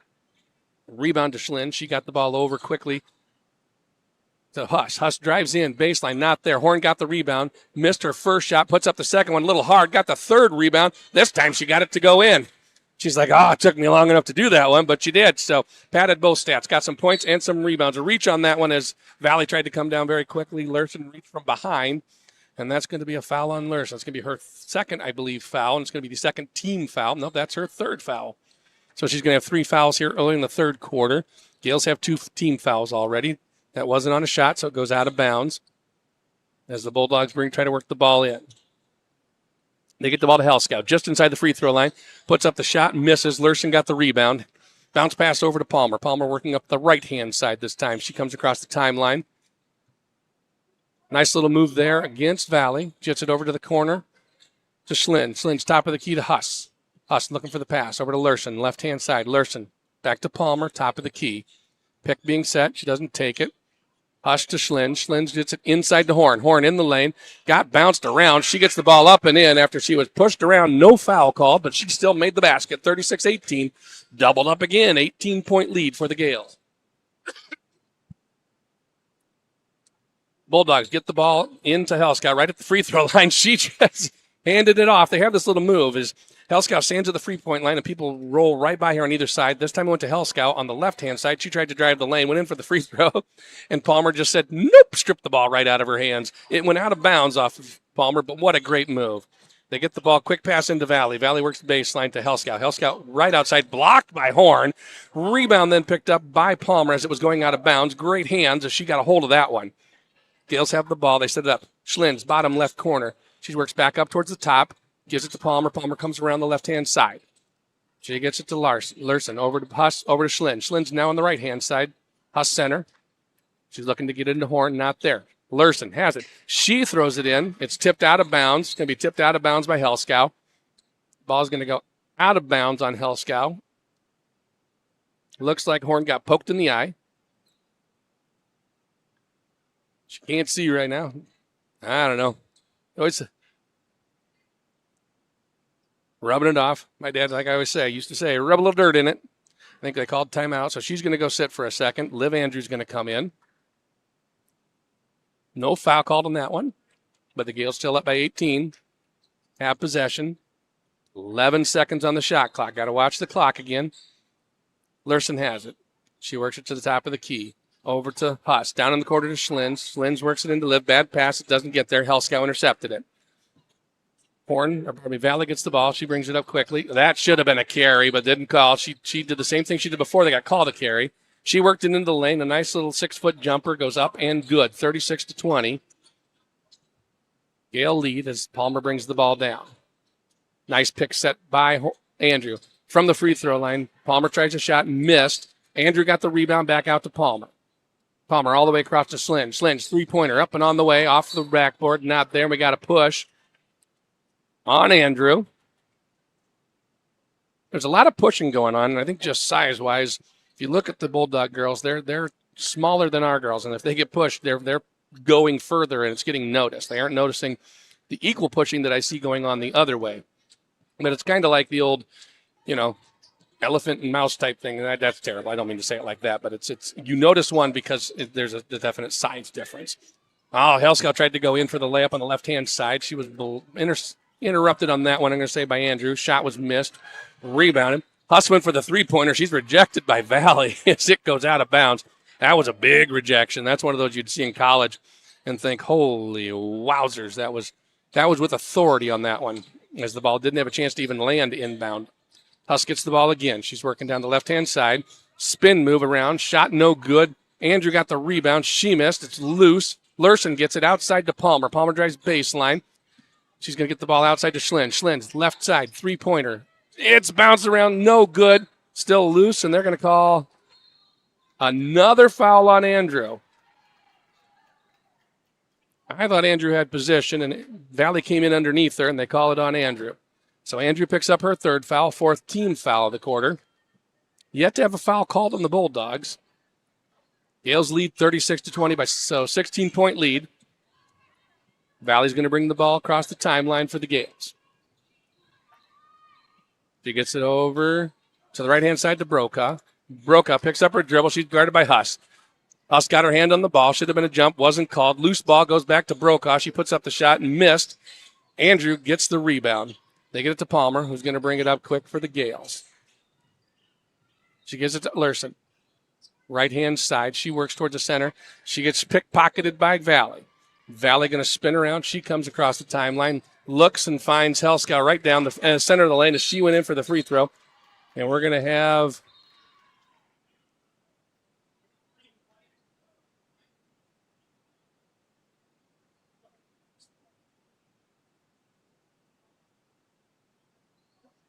Yeah, we're clear.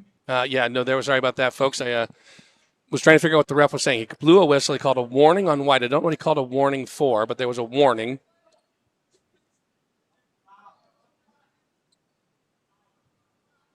Coach is asking what was called. No one's quite sure. All right. Ref's explaining it to Palmer and to Schlins. We're still not sure what's going on.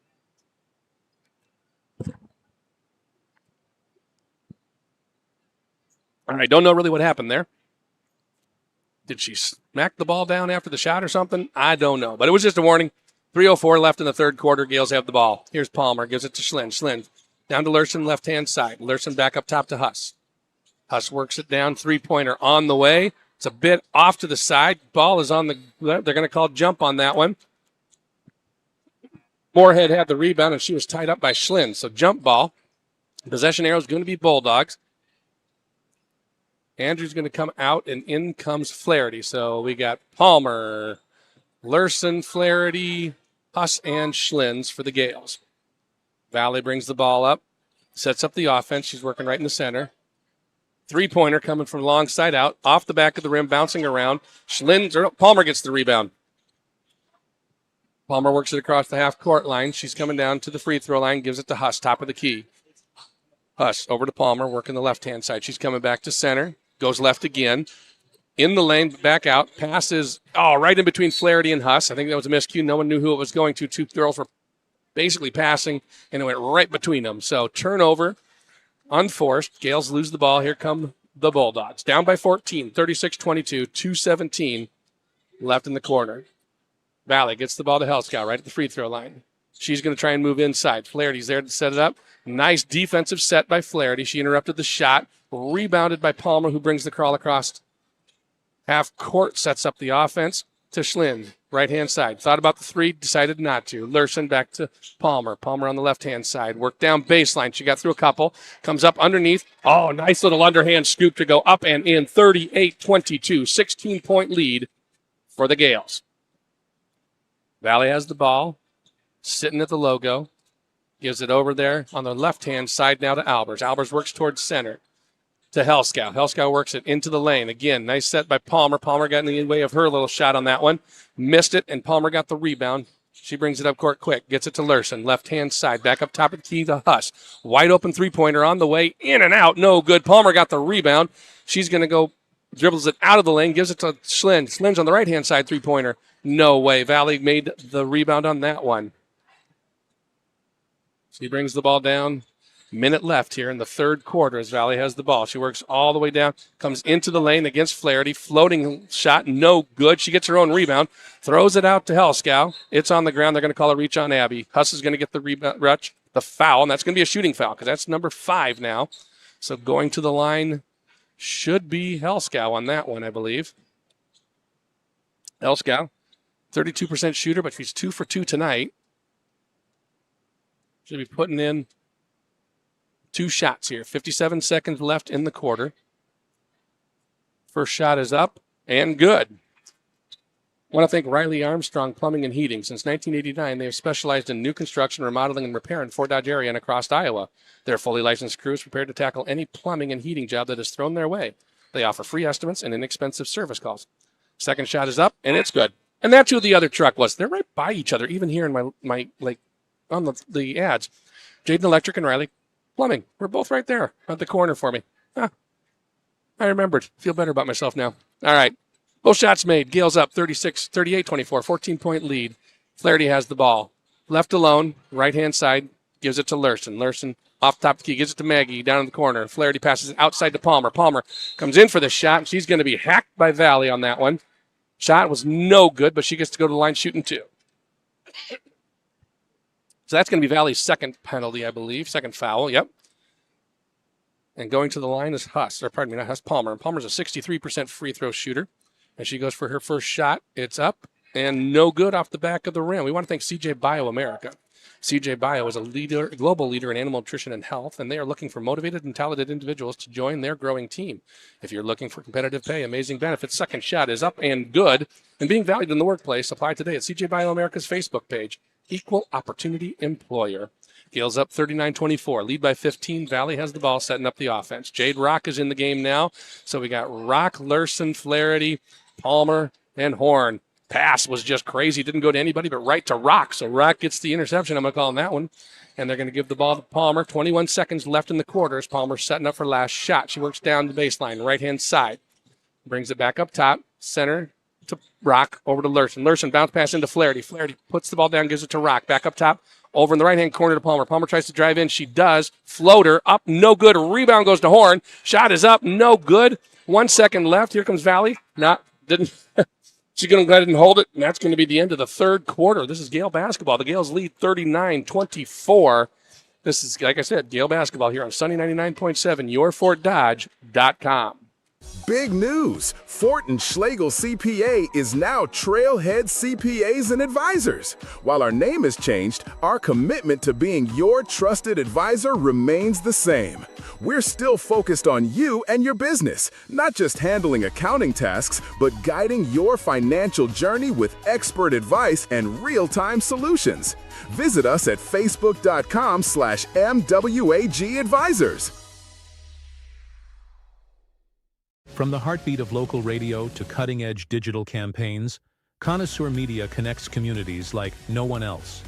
Since 2004, we've been amplifying local voices, creating unforgettable moments, and helping brands truly shine.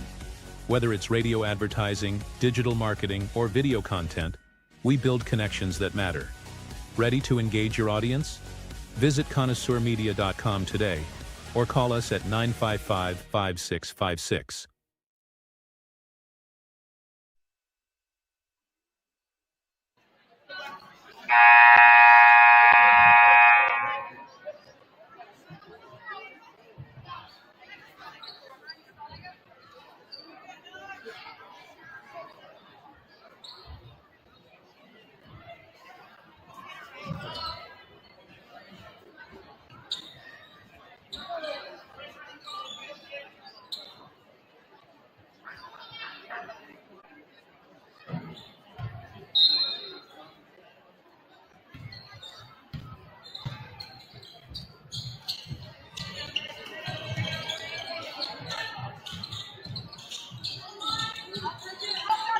Welcome back to Gael Gymnasium. The Gaels lead here at the third quarter, 39-24. They work the ball down, finally find Anna open underneath, so Lurson puts it up and gets her first 2 points of the game. Gaels up 41-24, 17-point lead here for the Gaels. Bulldogs are setting everything up, and they're working. Coach really quickly had something he said he wanted to get covered there. Hell Scout takes the shot from the free throw line. It's up and good. 41-26, still maintain that 15-point lead. Here comes Palmer, bringing the ball across the timeline, working down the left-hand side. Gets it over to the right there to Lurson. Lurson to Huss on the left. Huss looking to get it inside, not there. Schlins, top of the key. She gets it to Horn. Horn gets the pass, but she's way outside the three-point line again. She works it back to Huss. Huss working on the right-hand side. She gets the pass in, deflected out. Not going to get the Horn on that one, but Lurson picked it up. Schlins, three-pointer, up on the way. Just off the rim, no good. And that, they're going to call over the back on Horn. It's not over the back when you're just taller than them, but that's what they call. So Horn picks up her fourth foul, 6:50 left. It's not over the back. She didn't even touch her. She literally reached over her to get the rebound. I don't know why they keep calling that way. It's not over the back if you don't touch them. All right, Hell Scout has the ball right at the free throw line. Again, two people ran past her. She took it, turns left, tries to go in up against Horn. Horn blocks that one. She hits the loose ball. She's smacked by Hell Scout. No foul called on that one. Here comes Palmer bringing the ball down the left-hand side. She comes to center. Gets it over to Schlins. Schlins takes it baseline. She comes in, gives it to Huss. Back outside. They're going to work it into Lurson. Lurson just beyond the free throw. No good on the shot, but rebounded by Horn. They're going to call that a pass off the backboard as Horn puts the rebound in. 43-26. Gaels up by 17. Valley gets the pass into Helskow right at the free throw line. Back out top now. It's over on the left-hand side to Brokaw. Brokaw gets pickpocketed by Horn or by Huss, but she picks it up. After losing the ball, she could dribble. She just didn't. Valley is going to try for a pass. She is wrapped up by Schlins on that one. That is, I'll say, yeah, that one was a foul. Schlins grabbed her as she was trying to make a move. That's Schlins' first foul, the second team foul. They bring it in. Valley takes it in the backcourt. 5:51 remains in the game. She comes over to the left-hand side. Passes it off to Albers. Albers gets it back to Valley. Valley at the three-point line. Nice move. They got something on that one. 3-second violation, and that's good because Valley missed it. Valley faked a shot. Lurson went right by her. She set up for the second shot. As she's putting that shot up, they call a 3-second violation just as Valley sank the three. So the three doesn't count. 43-26. They give it to Lurson. She's got a bottom left. Top. Now over to Huss. Huss has it on the right-hand side. Back to Lurson. Lurson has it inside the three-point line. She goes over to Palmer. Palmer, right side, working towards center. She sets up for a three. The ball is up. On its way, no good. Horn gets the rebound. It's good. 45-26. 19-point lead now for the Gaels. Valley comes running down. She puts up a wild shot. No good. Huss got the rebound. Gets it to Palmer, and Palmer's going to set up the offense. 5 minutes left in the game. She gets it over to Huss. Huss work on the right-hand side. Up top to Schlins. Schlins over to the left to Lurson. Lurson gets it in. Horn was behind everybody. She puts it up and in. Nice move from the left-hand side on that one. Timeout's going to be called. Gaels lead 47-26, 21-point lead. This is Gael basketball on Sunny 99.7, yourfortdodge.com. Over to the left to Lurson. Lurson gets it in. Horn was behind everybody. She puts it up and in. Nice move from the left-hand side on that one. Timeout's going to be called. Gaels lead.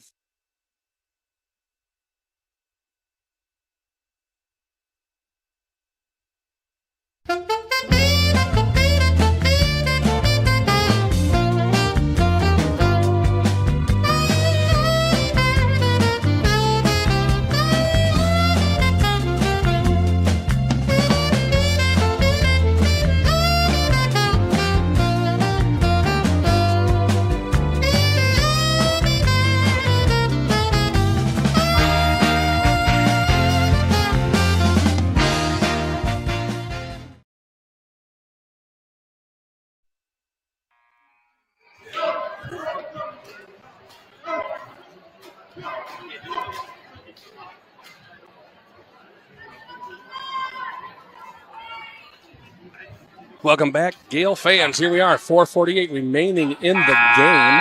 Little update on you. We need one field goal from Chloe and for Palmer, and she gets her double-double, and one rebound from Horn, and she has her double-double tonight. So Horn right now sitting at 18 points. No, she's at 21, 22, 23 points. Got to give her credit where credit is due. She's got a three-pointer and free throws. All right, Valley sets the ball up. Gives the ball to Helskow. Helskow has the top of the key. She gets it over to Albers. Albers bounce pass into Helskow, who went back door. Shot is no good. Rebounded by Horn. That's her double-double, ladies and gentlemen. 23 points, 10 rebounds with 4:30 left in the game. Palmer brings the ball up across court. She's working towards the left, now to the right, or pardon me, now to the left. Gets the ball into Horn. Horn outside the lane, looking to dribble in. She's backing up against Helskow. Nice spin move as she puts it up, and it's good. And no. They call a travel on that one. No push, no nothing. They call a travel. I don't think that Coach Tracy liked that call. No basket on that one as Horn had worked her way in, and they call her for the travel. Valley brings the ball in. She gets it over to right at the free throw line to Helskow. Out top now to Albert. Albert works it over, hands it off to Moorhead. Moorhead gets it back to Albers on the left-hand side. Albert picks up her dribble. Palmer all over her. Not letting her look around, give the pass. Long pass goes in. It's to nobody. Horn picks it up, so we'll give Horn a intercepted pass on that one. 3:45 remaining in the game. Gaels up by 21, 47-26. They get it to Huss. Long pass. They try to get it into Horn, intercepted by Helskow. She gets it to Valley. Valley pushing the ball up court very quickly. Lots of players there ready to stop her. She doesn't get into any penetration on that one. She has it back up top. Carrying the ball like it's a briefcase, ladies and gentlemen. They aren't calling it, so now they give the ball to Helskow. Helskow driving in the lane against Horn. She goes up. Horn right in the way of that one. And it's going to be, nice try on that one by Schlins underneath, but she dribbled it on the line. So it's going to remain the Bulldogs. Nobody had possession. I don't think the shot clock should have reset, but they reset the shot clock. 3:18. Passing that one deflected out of bounds. They tried to inbound it by Lurson. So they're going to take it over on the side now in front of the Gale audience. 3:17, 47-21. Gales lead here in the fourth quarter. Valley has the ball, top of the key guard, but Lurson, nice little move on that one as she got the ball loose, but Valley picked it back up. They call a charge on Lurson on that one as she ran into the pick. So that's going to be Lurson's fourth foul, I believe.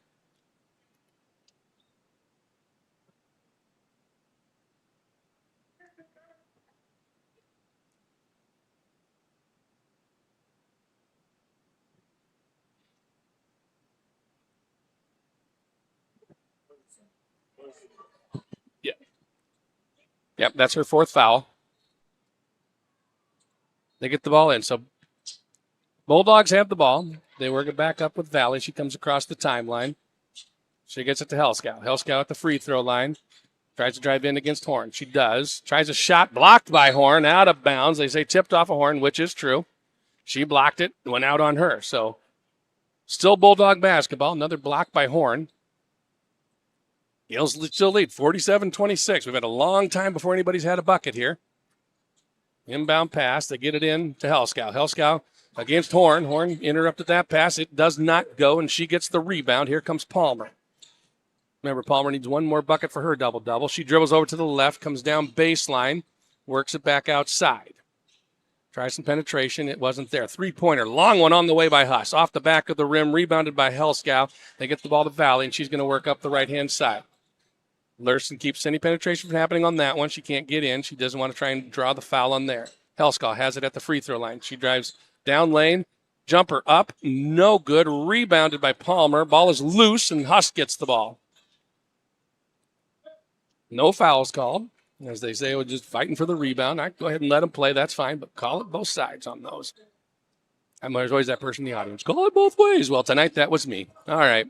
Huss has it on the left-hand side. She gets it up right at the free throw line to Lurson. Lurson over to Schlins. Schlins on the right-hand side, outside, three-point line. She drives in, pulls it back out.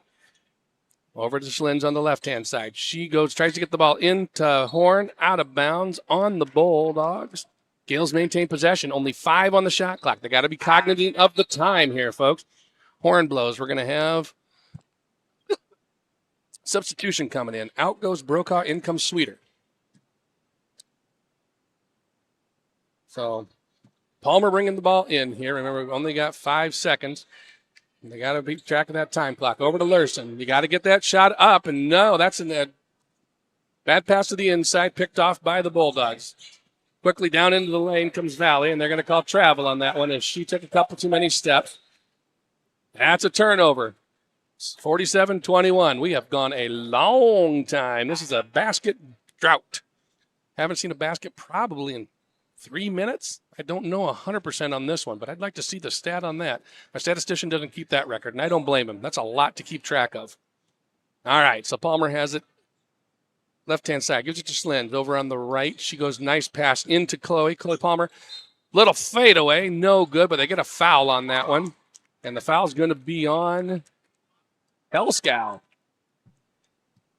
Not sure.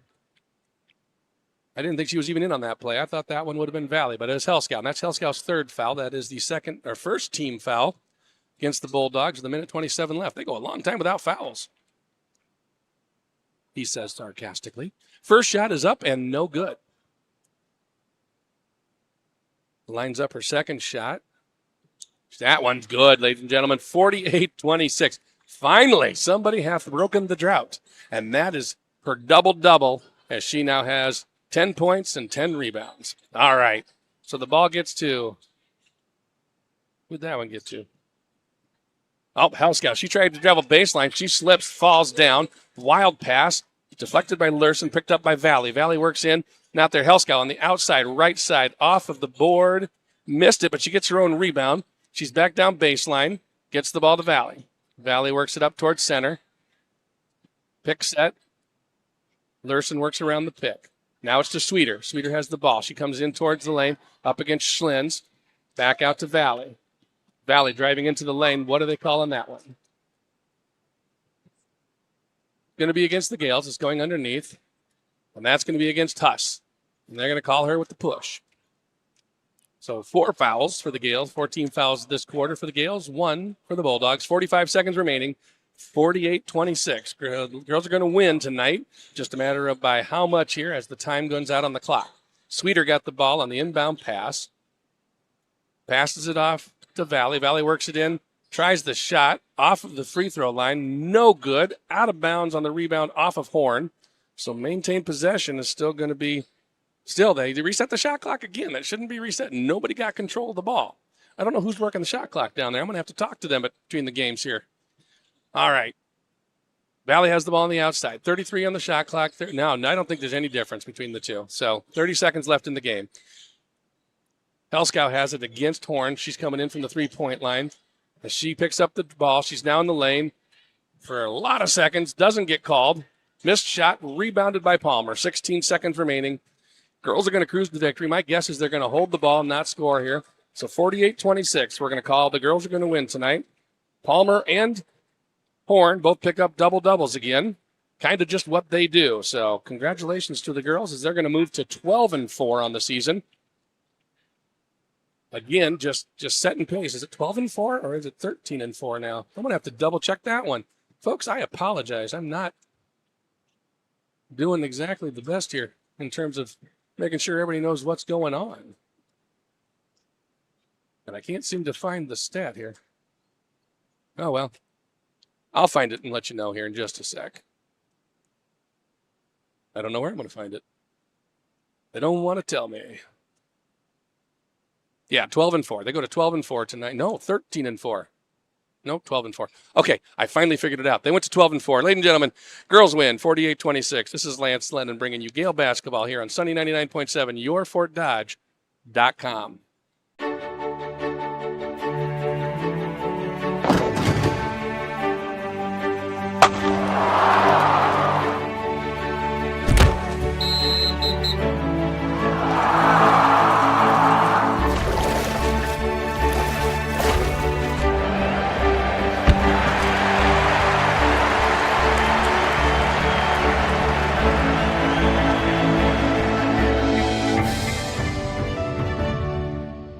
There are places where all roads lead to families providing for their loved ones and their community, where friends are found down every street. That's where you'll find us, taking time to get to know you, calling you by name, generation after generation. Farm Bureau Financial Services. It's your future. Let's protect it. Contact Farm Bureau agent Jessica Miracle in Fort Dodge today.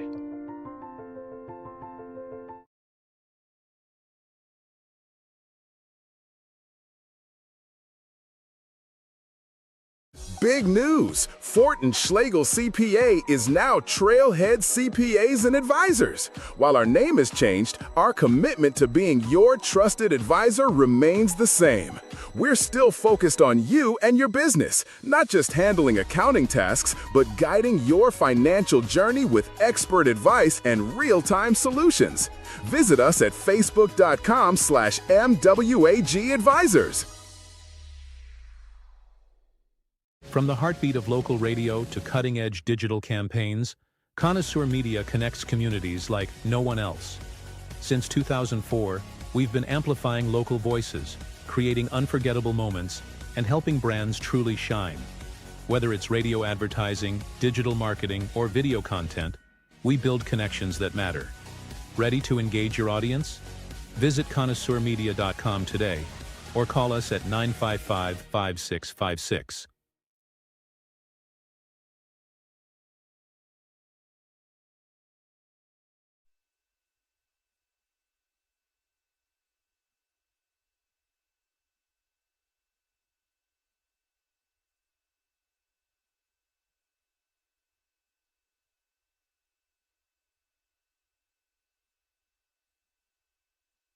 Welcome back, ladies and gentlemen. Gale basketball here at Sunny 99.7. This is Lance Lennon bringing you the Dan Tire post-game show. For 100 years, Daniel Tire has been the place to go for tires and automotive service in Fort Dodge. If you need your tires replaced, Daniel Tire has the replacement tire to fit your needs from the brands you trust. Stop by and see them at 520 First Avenue South in Fort Dodge. We'll go quickly through the stats because we got to get the pregame going for the boys' game here, too. We don't got a lot of time in between. For the Gales, we ended up with, like we said, 48 points, 23 of those coming from Eden Horn tonight. That is 9 in the paint and 1 from the three-point line and 2 from the free throw line. She also had 11 rebounds, 2 assists, 2 steals, 4 fouls, and I'm going to say she had at least 4 blocks tonight. So we're also going to give her Player of the Game. The Player of the Game is brought to you by Sports Page Bar and Grill in Fort Dodge. Bring out the entire family to enjoy your favorite teams. They have 44 flat-screen TVs. You can enjoy your favorite meal and drink while you enjoy the game at Sports Page Bar and Grill in Fort Dodge. Other players for the Gales, Sophia Schlins had 3. She had that 1 3-pointer to start the game off. And just basically her job after that was just to kind of play the offensive game and keep the ball alive, and did a great job there. Anna Larson had 3 points off of a field goal and a free throw. Chloe Palmer had a double-double with 10 points, 4 in the paint, 2 at the free throw line, and 11 rebounds. She had 3 assists and 3 steals. Abby Huss had 6, 2 3-pointers there in the second quarter, or 1 in, I think, the first and the second quarter. And then Olivia Andrew had 3 points. That brings up the total score for the Gales, 48-26. Second half, Gales held McKenzie Valley completely scoreless as she only had 16 points. Remember, at the beginning of the game, at halftime, it was 18 points. She had 16 of them. She didn't score any in the second. As a matter of fact, they only scored 6 points in the entire second half. So way to go defense for the Gales. That's going to bring it to the end of tonight's girls' game. We're going to go ahead and start the pregame for the boys' game. This is Lance Lennon here on Sunny 99.7, yourfortdodge.com. Hi, this is St. Edmond boys basketball coach Adolph Kokendorfer, and you're listening to your home for Gales boys basketball, Sunny 99.7. St. Edmond Gaels basketball is on the air. Gaels basketball is brought to you in part by Peking Garden, Party Productions, Flooring America Design Center, Michael Boer American Family Insurance, Loffersweiler, Appliance Plus Furniture and Mattress, Stone Creek Landscape and Nursery, and Danielle Lynch at Farm Bureau Financial Services. And now, here's Lance Lennon. Good evening, everybody, and welcome to the St. Edmond Gael boys basketball pregame show on Sunny 99.7. My name is Lance Lennon. Brock Freeman's back in the studio working the board, and next to me keeping stats is Robin. This evening's St. Edmond Gael basketball pregame show is brought to you by Central Iowa Distributing. Well, the Gales are back home tonight following a clinical and physically dominant performance this past Thursday, January 29th, where they traveled to take on West Bend Mallard Wolverines. It was a game where the St. Edmond senior leadership dictated the terms from the opening tip. Securing a convincing 61-21 victory, the Gales used a relentless interior attack and a suffocating defense to keep the Wolverines on their heels, effectively turning the game into a showcase of high-percentage basketball and transition scoring. The charge was led by Hunter Horn, who was remarkably efficient, dropping 23 points on 10 of 15 shooting while remaining perfect from the charity stripe. Carson Bargfried provided his usual punch from the perimeter and the paint, finishing with 15 points and 6 rebounds. Grant Gallus also hit double figures with 13 points, showcasing the Gales' depth. However, the most eye-popping numbers came on the defensive end and the glass, where Jacob Koopman was an absolute force, pulling down 13 rebounds and recording a season-high 8 steals, almost single-handedly disrupting the West Bend Mallard offense. Freshman Logan Hansen also continued to impress, crashing the boards for 7 rebounds as the Gales dominated the second-chance battle points. Joining us now is Coach Kokendorfer. Thanks, Coach, for taking the time to talk to us before the game tonight. Oh, I enjoy it, Lance. Appreciate it. Thank you. You betcha. So in that win last night over West Bend, Hunter was efficient, incredibly efficient, going 10 for 15 from the floor and had 23 points in total. But more impressively, he became the top scorer in Gale basketball history with 1,548 career points. And the season isn't even over yet. You have coached the top 6 career scorers at St. Edmond. Is there anything that these players all have in common? They're team basketball players, and it's really hard to get that many points when you're a team basketball player, and I'm proud of them for that. You know, they could have scored more if we were focused on that issue alone, which I think happens sometimes. But these guys were they all fit into the team concept. And just about every one of them was on a real successful basketball team. And that says a lot about their personality and how they're going to be successful in the future because they work well with others. Excellent. Well, So there's another elephant in the room, Coach. You announced your retirement from coaching this week and are also getting the John R. Wooden Legacy Award. First off, congratulations, well deserved. And secondly, What are you going to do with your time? I got 2 dogs to walk. I know that. It'll take some getting used to. It definitely will. And we're looking forward to Julie and I doing some things we haven't been able to do. We'll have some extra time, maybe travel a little bit and then do some other stuff. But I think once we get used to it, we'll stay fairly busy anyway. Maybe you'll get to go to Florida in the winter for a change. I just talked to a coach about that. He said the same thing. He's retired from teaching, but he's still coaching. Dan Rosacker at Forest City, and he said that's exactly what he wants to do. And I really thought about it. He said everybody else gets to go south, and we've always had to stay here. So that's a good idea, I think. All righty. Well, we'll go ahead and take a break. When we come back, we're going to continue to talk to Coach K about this evening's contest. This evening's St. Edmond Gael basketball pregame show on Sunday 99.7 is brought to you by Central Iowa Distributing.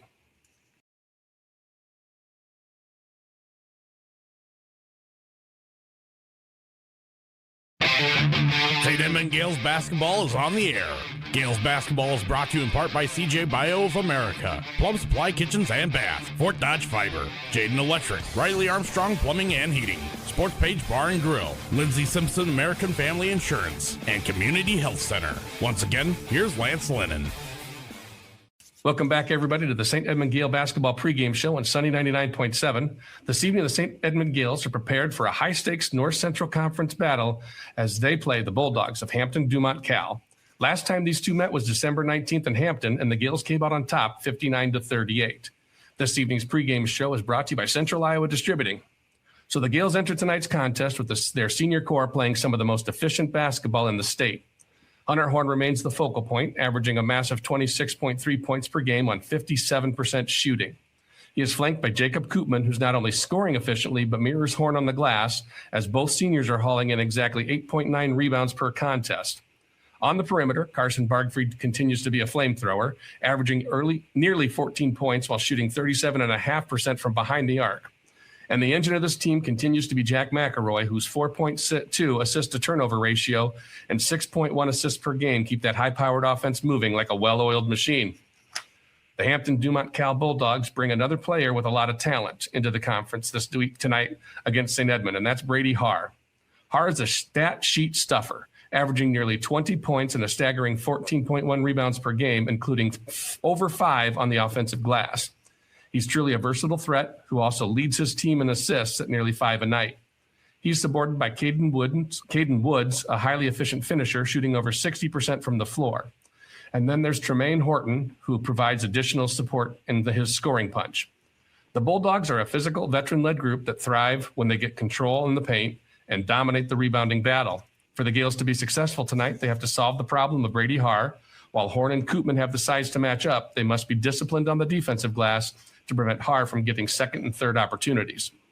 If Jack McElroy can win the battle of point guards and keep the turnover count low, especially compared to the Bulldogs' high turnover rates, the Gaels should be able to maximize their possessions and pull away. Back with us now is Coach K. Welcome back, Coach. Good to be back, Lance. Yep. All right, Brady Haar is a unique challenge. With over 14 points and 5 assists, he's the primary scorer. We talked about Hunter and Jacob averaging about 9 boards a game each. So how much of the defensive game plan tonight is centered on keeping Haar off the glass and forcing other players to facilitate? You just said that right there. We got to keep him off the glass. He's probably going to get his points. He's a big, strong kid down low. He's gotten really good at finishing. Our main focus is not giving him second shots because he'll go to the boards hard, and so will their other players. So, we're going to try to defend him as best we can, and then we're going to go to the glass hard. We have to, and that's going to be the big thing right there, Lance. Perfect. Caden Woods, he's shooting over 60% for the Bulldogs. While your own top scorers are also hovering right around that 57-58% mark, in a game where both teams have such efficient interior scorers, how much is this perimeter game, like with Carson, really going to become a factor tonight? Well, if they want to double down and stuff or pack it in the middle, we've got shooters, Carson, and Grant's capable of hitting some.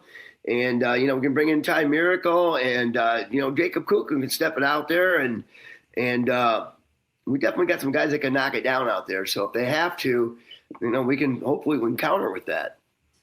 All right, Coach. Well, best of luck tonight. We'll have your Daniel Tyer post-game interview after this game tonight. All right. Thanks, Lance. All right, that was St. Edmund boys basketball coach Adolph Kokendorfer with me on the St. Edmund Gale basketball pregame show here on Sunny 99.7. When we come back, starting lineups and opening tip-off. This evening's St. Edmund Gale basketball pregame show is brought to you by Central Iowa Distributing. St. Edmund Gaels basketball is on the air. Gaels basketball is brought to you in part by Community Tap and Pizza, Surf Pro of Fort Dodge, Trailhead CPA PC, Micah Cement Furniture, Dan Flattery State Farm Insurance, Fort Frenzy Godfather's Pizza, and Chemna Auto of Fort Dodge. Once again, here's Lance Lennon.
Ladies and gentlemen, before tonight's contest, we would like to recognize a historic achievement for St. Edmund basketball.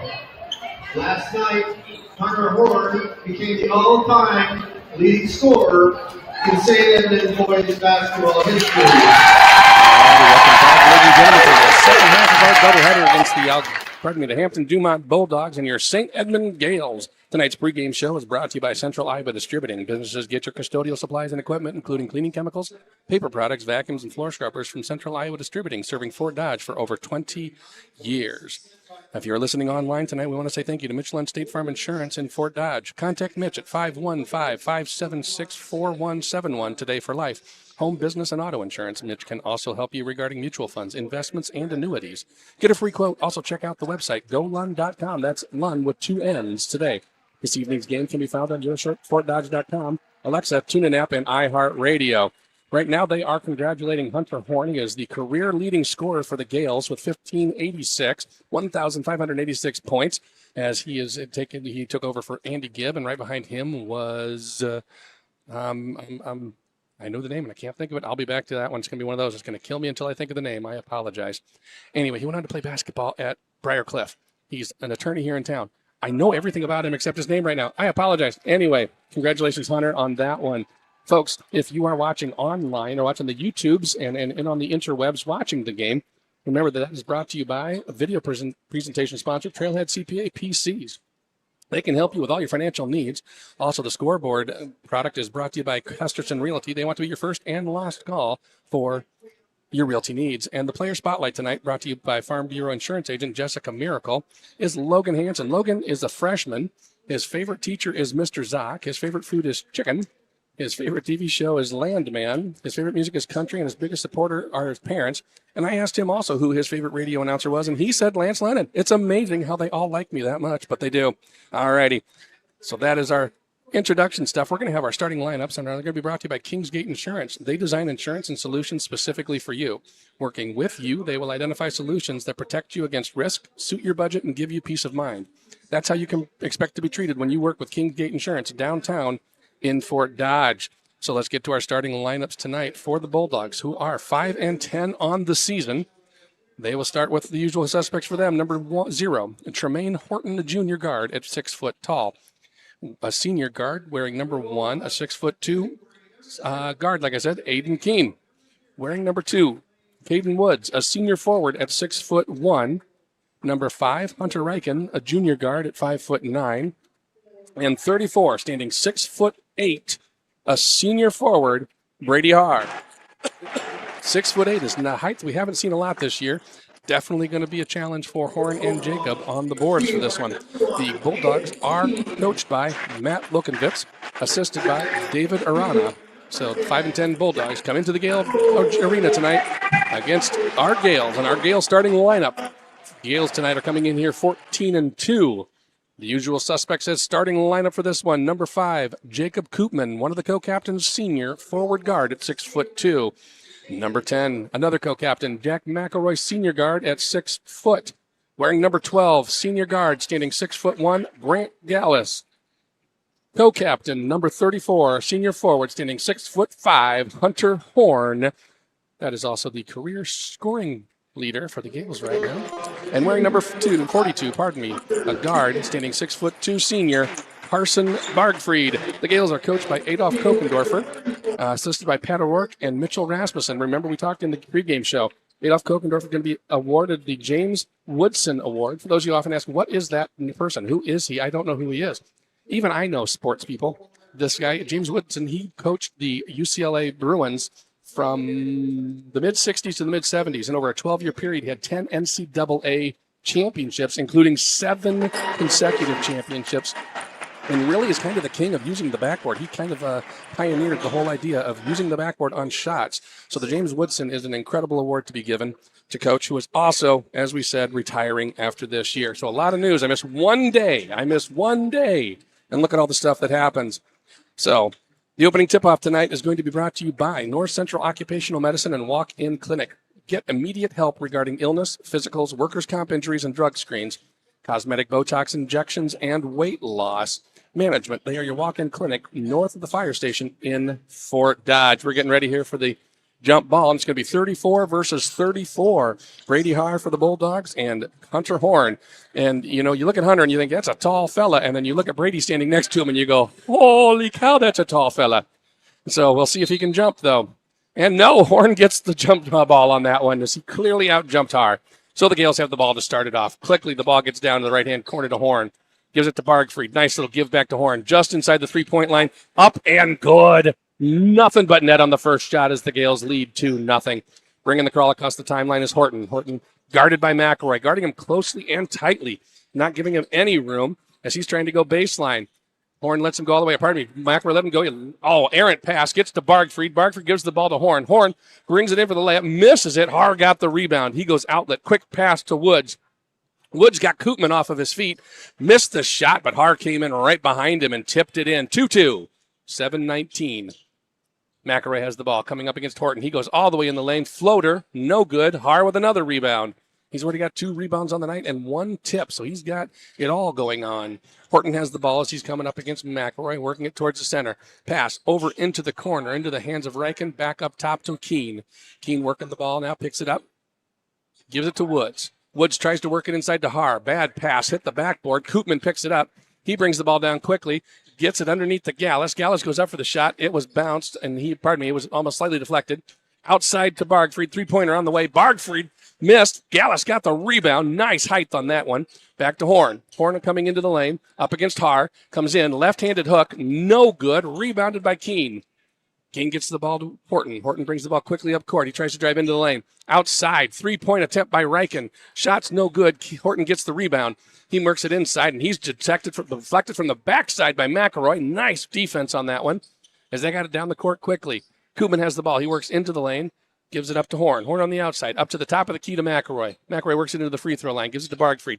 Another little floater, just beyond the free throw line. So I'm going to say that was about an 18-footer, is up and good. Gaels lead 4-2. Horton slows it down a bit, brings it across the timeline. He touches that timeline, and McElroy's all over him. They get the ball down in the corner here to Woods. Woods dribbles up to the top. Pass is deflected by Koopman, and it's on the other side now. Reichen tries to bring the ball across. They're going to call a block on that against Gaels, I'm guessing. He's looking for a number. No, Koopman. Koopman drew the foul on that one. That's going to be Koopman's first foul. First team foul for the Gaels and first team foul of the quarter. 5:46 remaining. Gaels up 4-2. As the Bulldogs have possession right in front of the Gael audience. They get the ball over to Keene. Keene working the right-hand corner. Back up top now to Woods. Woods gets it to Horton. Long three on the way. Off the back of the rim. Rebounded by Reichen, who gives it back to Horton. Horton goes baseline. Passes out to Keene. Keene puts up a three-pointer from the right-hand side. He's not there, but the falls right into the hands of Haar, and Haar has no trouble putting that one up and in from the right-hand side. 4-4. McElroy setting up the ball. Oh, he saw Koopman break, and he made a nice pass and just went right in front of Koopman, who didn't expect it. And that ball goes out of bounds. Unforced turnover. Here come the Bulldogs. Reichen has the ball as he's coming down left-hand side against Gaels. Gets it up top now to Woods. Woods tries to bring it inside. Not there. To Keene, to Horton. Three-pointer from the left-hand side. Again, bounces around. Horn gets the rebound. Quick outlet pass to Bargfried. He got that down, puts it up, and goes in. That was from the left-hand side. Long pass. He got that one in. Gaels are up 6-4. Good point on transition there. Gaels picking up Reichen just as he's coming across the timeline. Good defense on that one. Haar has the ball way outside. Horn guarding him. Horton picks it up. Three-pointer from the left of the key. Picks good. And 7-6. Bulldogs take the first lead of the game. Here comes Gaels, Slayton all the way down. He goes in, takes it in, coast to coast. He got that ball, split two defenders, and went up against Haar. Haar was out of position and couldn't do anything. Gaels lead 8-7, 4:27 remaining here in the quarter. Left-hand side, Woods has the ball, gets it to Haar at the free throw line. Haar looks in, gets it to Woods underneath everybody. He puts the shot up, and it's good. Basket counts, and they're going to call a foul probably on Koopman, and that's going to be his second foul. And it is. Second foul, second team foul. Going to the lines is Woods. Woods shoots 41%, 41.7 to be exact. Koopman's going to get a little bit of a breather here. Miracle comes in for the Gaels.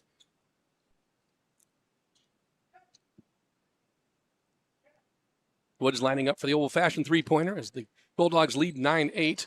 He puts it in. It's 10-8. They lead by 2.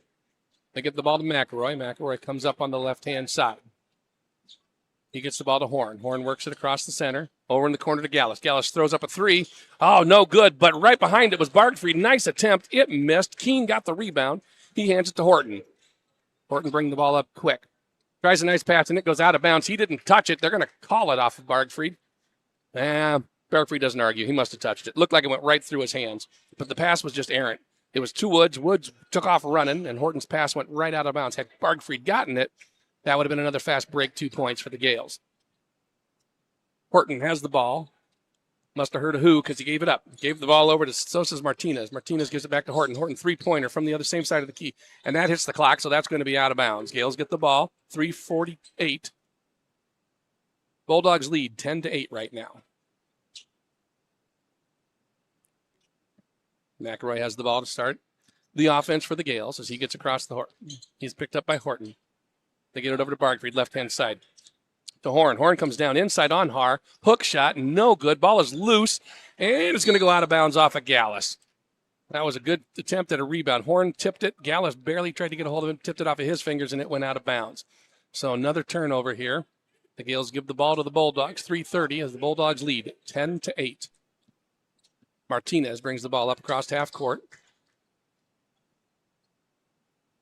Interesting thing, Martinez is wearing 2 different shoes. Don't know that it matters, but it's pretty interesting unless they're made that way. Maybe it's the same shoes. I don't know, but they look like different shoes. Wonder if he's got a matching pair in his closet. He puts up a 3 from the right-hand side. Misses. Rebound just picked right over there. Now, that time they don't call over the back. Haar literally did what Horn was doing in the girls' game. Just reached up and grabbed the ball, but he was over McElroy. They just didn't call it on him. So it's not consistent. Oh, well. Bargfried gets the fast break down here, and he puts up a left-handed layup. Bulldogs lead 12-10. Here comes Martinez. He loses the ball, picked up by McElroy. McElroy's going to hold up a little bit. It would have been him against 3 defenders. He comes up, he gets to the free throw line. Inside the lane, bounce pass to Bargfried. Bargfried goes in for the layup. Doesn't get it. No foul called. Gaels goes in for the shot. This time they get the foul call. And that's going to be on Har. Har picks up his first foul of the game. That's the Bulldogs' first foul of the quarter. 2:42 remaining. Gaels is going to go to the line shooting 2. Wow, Gaels is setting up for his shots. We want to say thank you to some of our sponsors like Dan Flaherty's Flattery. First shot is up. No good. State Farm Insurance in Fort Dodge. Contact Dan at 515-955-7187. Contact him today for the best home, auto, and life insurance rates. Get a free quote or check him out at danflattery.com today. Thank you, Dan, for helping to sponsor tonight's broadcast. Second shot by Gaels is up and good. Gaels trail by 1. Bulldogs up 12-11. Martinez bringing the ball across half court. Gives it over to Woods. Woods has it on the left-hand side to Horton further down. He gets it in back door there by Har. Har goes around underneath and around the backside. He put that up and in. 14-11. Har now has 8 points already. 3-point attempt by Horn. It's up and good, as Horn now has 5 points. Martinez brings the ball across the timeline. He gets picked up by Hanson. Hanson, Miracle, Horn, Bargfried, and Gaels for the Gaels. Long three-pointer by Horton. It goes off the rim. Rebounded by Hanson. Hanson gives the ball to Gaels. Gaels looking for a fast break opportunity. He comes down the right-hand side. He gets bumped around, loses his footing, but gets a shot up. Ball is loose and bounced around. Horton gets it. They got Woods down underneath, but he can't get there. Horton slips through a couple people, and they're going to call a foul on Bargfried on that one. I don't know if they're going to call a block or a reach, but that's going to be Bargfried's second foul. No, Miracle gets called for the foul on that one. They say Miracle got him on the arm. All righty. It's tied up right now, 14-14. Bulldogs have the ball, minute 52 remaining in the first quarter. Fast-paced game, a lot of back and forth. This is going to be a game of transitions and a game of possessions. Har has the ball, right-hand side, way outside the three-point line, gets it to Martinez. Martinez tries to drive inside against Miracle. Not allowed. Woods, right-hand side, gets it to Har. Har's outside the lane, working back in against Horn and Gaels. Long pass is deflected by the Gaels, so it's going to stay in this end. 21 seconds on the shot clock, a minute 38 on the clock. Good defense by the Gaels. They all went down to help cover Har. Har tried to pass it, and it was deflected. I want to say by Miracle. It could have been any number of people. Drop the ball and start the count. Here we go. 5 seconds as they look to inbound the ball. They get the ball to Martinez. Martinez gets it up to new player in the game. It's going to be Brody Peters. Peters has the ball, top of the key. Down the corner. They try backdoor. They do. They get it to Har, and Har misses the shot. Gets knocked right into the hands of McElroy, who got knocked down with no foul on Har as he just basically ran into him. Wow, there goes another three-point attempt by Horn. Not there. Gaels got the rebound. And they're going to call a foul on that one. It's a push, and that's going to be a push. Is it going to be by Har, or are they going to call it on Martinez? It looks like it's going to be on Har. Har picks up his second foul of the game. So first quarter, Har has 2 fouls. Bargfried coming in, Gaels going out. So we got Bargfried, Hanson, Horn, Miracle, and McElroy in for the Gaels. Har's in. Nope, looks like he's going to come out now. They're going to bring Josh Waldorf in, as Har has 2 fouls, and they're going to sit him. That's a lot of fouls in the first quarter. Quickly to get into Miracle. Miracle, left-hand side, three-pointer on the way. Around the rim, not there. Horton gets the rebound. Horton being guarded by McElroy. He does a nice little round the back dribble. They get it to Woods. Woods on the outside, right-hand side. Back to Horton. Horton driving down the middle. And they're going to call a block. And, yeah, there was one. But they had the ball, too, as he lost control of the ball. And they call a block. And who do they call that one on? Miracle. So Miracle picks up his second foul. That's the 4th team foul. All tied up 14-14. A minute 6 remaining here in the first quarter. If you think I'm talking fast, that's because things are happening fast, and they're only hearing about half of it. That's probably not true, but you're getting as much as they can get you. All right, Brody Peters has the ball left-hand side, gives it to Horton, drives in the lane, outside to Martinez. Martinez on the line, that's a 2-pointer. No good. Hanson with the rebound as he reaches right over the top of Waldorf. Excuse me, folks. Oh, Bargfried, nice move, quick from the left-hand side as he came in for the layup. Gaels now up 16-14 as they regain the lead, 42 seconds remaining here in the quarter. Martinez going to bring up the ball. He gives it over to Peters. Peters working left-hand side. Drives into the lane, handoff. He tried to get the ball to Waldorf. Waldorf just didn't have a handle on it. It goes out of bounds. Gaels get the turnover, 31 seconds. No shot clock. You can work for last shot here. 31 seconds remaining in the quarter. 16-14. Gaels lead by 2. Inbounded to Gaels. Gaels is going to take it up. Nope. He says, give it back to me. He says, McElroy, I want to do this. And McElroy's going to set up the offense. He comes across the middle over to Bargfried. right-hand side. Back to Bargfried, left-hand side, three-pointer on the way. Off the rim, no good. Rebounded by Horn. He comes down, doesn't make it. Hook shot up, no good. Rebounded again by Bargfried. 3 attempts at that one. They finally got it in. 18-14, lead by 4, 10 seconds left. Pass gets to Horton. Horton tries to go down. He's got a quick three-pointer on the way. Off the rim. Oh, off the backboard. Just misses it. 3 seconds on the clock. They get another chance. It's good if it goes from Horton. They miss it. Gales lead at the first quarter, 18-14. This is Gale basketball on Sunday 99.7, yourfortdodge.com. Big news! Fort and Schlegel CPA is now Trailhead CPAs and Advisors. While our name has changed, our commitment to being your trusted advisor remains the same. We're still focused on you and your business, not just handling accounting tasks, but guiding your financial journey with expert advice and real-time solutions. Visit us at facebook.com/MWAG Advisors.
That sound of the game brought to you by Wheelchair Dynamics. With a full range of medical equipment and supplies, you'll find affordable, quality home health care solutions from Wheelchair Dynamics, located at 1406 A Street West in Fort Dodge, next to Tom Thumb Restaurant.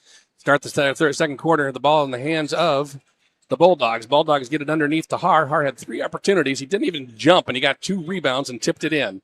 So the Gales are up 18-16. They get the ball down quickly. McElroy works inside. Oh, nice move. As he went baseline and came out from there, put up the layup from the right-hand side. It's good. 2018 or 2016, Gales lead by 4. Horton has the ball now.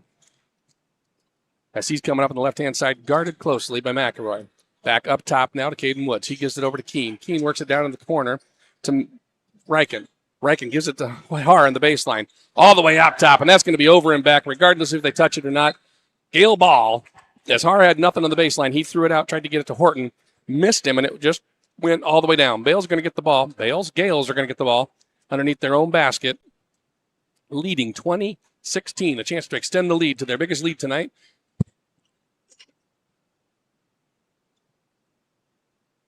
Inbound pass. They get right inside the Koopman baseline as he goes up from the left-hand side. Basket is good, right over Riekers. 22-16. Gales have a 6-point lead. Horton brings the ball across the time. He passes to Wood just as he's coming across the timeline. Woods works over to the left-hand side. He's guarded by Gaels. Up to the top. Riekers takes a three-pointer. Just good. That's nothing but net on that one as he was unguarded. Some mix up in that or someone got blocked. Gales have the ball. Here comes McElroy. He drives down into the lane. Oh, my goodness. Alley-oop. Looked like McElroy was going to drive in the lane. He pulls up. Alley-oop right to Hunter Horn as he puts it down. Blocked. Gales have the ball. Here comes McElroy. He drives down into the lane. Oh, my goodness. Alley-oop. Looked like McElroy was going to drive in the lane. He pulls up. Alley. The Bulldogs. He gets to Riekers in the corner. Riekers puts up another three-pointer. He is hot from behind the arc. 24-22. Gales lead by 2 with the possession. McElroy brings it across the timeline. Gives it to Gaels. Gaels back to McElroy. McElroy over to Bargfried. Bargfried has it on the left-hand side. They get it inside the Horn. And they call a 3-second violation on Jacob Koopman. So that's a turnover for the Gales. Gales with a 2-point lead, and the Bulldogs a chance to tie or go ahead. Better keep guarding Riekers as he is hitting it. Kind of looks like one of the Hair Bears out there. He's got that curly, longer hair going. I don't know if you've ever seen the Hair Bear bunch, but he looks like one of those guys. All right. Now we got Horton, left-hand side, down in the corner. Goes baseline, up by Koopman. They get it over to Woods. Woods gets it up to Keene. Keene looking on the right-hand side. Down the left-hand corner. Here goes a 3-point attempt. Yep, 3-point attempt on that one. Sorry, by Horton. It's long, tapped out of bounds by Har. Har tried to tap the rebound to one of his teammates as he didn't have a chance to get a control of it, but had a chance to knock it around, and it went out of bounds. Gaels get the ball, maintain the lead, 24-22. Gaels has it, left-hand side. He comes in, little 9-foot jumper, no good, rebounded by Horton. Horton works the ball quickly up, gets it to Har, top of the key. Har gets it down to Riekers. Riekers, three-pointers. He's left wide alone, and he nails it. That is 3 threes this quarter for Har, as he can't seem to miss. Bulldogs go up 25-24, just like that. 6-point lead deteriorates to a 1-point trail. Horn went baseline, underneath, behind the back. Alley, or not alley-oop, but a layup. So reverse layup behind the back. 26-25 to go up by 1. 4:58 remains here in the half. They get the ball to Riekers, being guarded by McElroy. They switched over on that one, not letting him go to, and they're going to call on the arm as McElroy stripped the ball from him. I thought it was all ball, but the ref's calling it on, and that's going to be the first team foul of the quarter, and that's going to be McElroy's first foul. So they're going to take it out on the ground. I don't know why they're going there. The ball was, okay, they're going to take it out underneath their own basket. The ball, he was fouled him. It was over on the Gaels logo on the right-hand side over there, but they're going to put it underneath the basket. Horton gets it in to Keene. Keene up at the top right. He gets it to Woods. Woods works it back up to center around the outside. He's driving in against Horn, tries to get it inside. Not there, and they call it travel as he moved. He did lift his foot on that one. A little bit of a travel. So Gaels maintain control and maintain the lead. 26-25. 4:40 here. Left in the half as the Gaels look to build on this lead. Clearly, the person to stop tonight for the Bulldogs is Riekers. First quarter was all Har. Second quarter is all Riekers, as he had 9 points and Har only had 8. Bargfried has the ball, top of the key. Just inside the three-point line. Shot is long, no good. Rebound stolen out of Riekers' hands by Koopman. Gives it to Horn. Horn drives into the lane. He goes in for the layup off the left-hand side. It's good, right over Har. 28-25. Gaels up by 3. Here comes Horton, guarded by McElroy. McElroy full court press. Horton gets across the timeline. Works back towards center. Gets the ball to Woods. Woods working the right-hand side. Comes back to center. They get it to Keene. Down in the corner to Horton. Horton pulls up. Pick set by Keene. Horton gives it over to Woods. Woods back to Horton. Horton down there on the right-hand side, just inside the three-point line. Ball stripped by McElroy. They get it to Har. Har gets it outside to Woods. Woods outside the lane, puts up a nice high shot. It's not there. And they're going to call that one over the back on Har, as he was clearly didn't just outreach Horn, got him on the back. Horn had him boxed out. Har thought he had position. Sorry, you didn't. Once the ball is loose, you really got to realize where you're at and what you're doing. Just because you're tall doesn't mean it's not over the back. The first one wasn't. That one was. So Gaels get the ball. 3-point lead, 3:44 left in the half. And here comes McElroy. Miracle in the game now as Koopman's getting a little bit of a breather. They give it to Gaels. Left-hand side, three-pointer on the way, front of the rim. No good, rebounded by Woods. Woods gives it to Horton. Horton quickly gets it up to Keene. Keene working on the left-hand side, comes into the lane, and he's going to get called for the travel as he did it again. He didn't think he traveled on that one, and I don't know. He might have just gotten the steps in before. He had a little pause in there. It looked like he was doing the 2 steps and then the pass, but that slight pause is probably going to get called for a travel about almost every time. So McElroy has the ball. Gaels up by 3, 28-25. McElroy, top of the key, over to Miracle, down to Horn. Horn goes all the way across court to Gaels on the left-hand side, to Bargfried, to McElroy. McElroy up with the 3. It's off the front of the rim, no good. Keene gets the rebound, gives the ball to Woods. Woods going to work it up. 3 minutes remaining in the half. Gets the ball over to the right-hand side to Horton. Horton playing about outside the NBA 3 range there. He's working in. Comes up against McElroy. Gets into the lane. McElroy takes the ball right from the back of him. Quick outlet pass by Bargfried as he goes in for the layup. Misses it. No foul called as Riekers knocks him to the ground. Rebound on that one was kind of bounced around and got out to Woods. So that was a fast break, and Bargfried lost kind of the control. And as he was going to go in for the layup, he got hammered. No foul called. Horton has the ball, top of the key, 2:29. Gaels up by 3. Pick set by Keene. Horton gets to the free throw line, puts up a shot off the rim, no good. Ball is going to go out of bounds. Bounce saved by McElroy, gets it to Gaels. Gaels quickly brings it across half court, gets it to Miracle over in the right-hand corner. Nothing there, and he's going to get the foul on Riekers. He made a move inside. Riekers did not adjust, and he got the foul. So that's going to be the first team foul on the Bulldogs this quarter. That's going to be Riekers' first foul. Koopman comes back in. Looks like McElroy's going to get a breather now. So Gaels will be the front man. running the offense for the Gaels. He brings the ball in. Pass gets to Horn. Horn puts up a shot, not there. Shot over Horton. Missed it, and Horton got the rebound. Horton brings the ball down. He's coming up against Horn. Goes up. Now they transfer. Gaels is covering him. Left-hand side. Work down in the corner. Nothing there. Outside to Keene. Keene works in towards the center. Picks it up. Gives it to Woods. Woods back out to Horn. Keene, three-pointer on the way. Off the rim. No good. Miracle gets the rebound.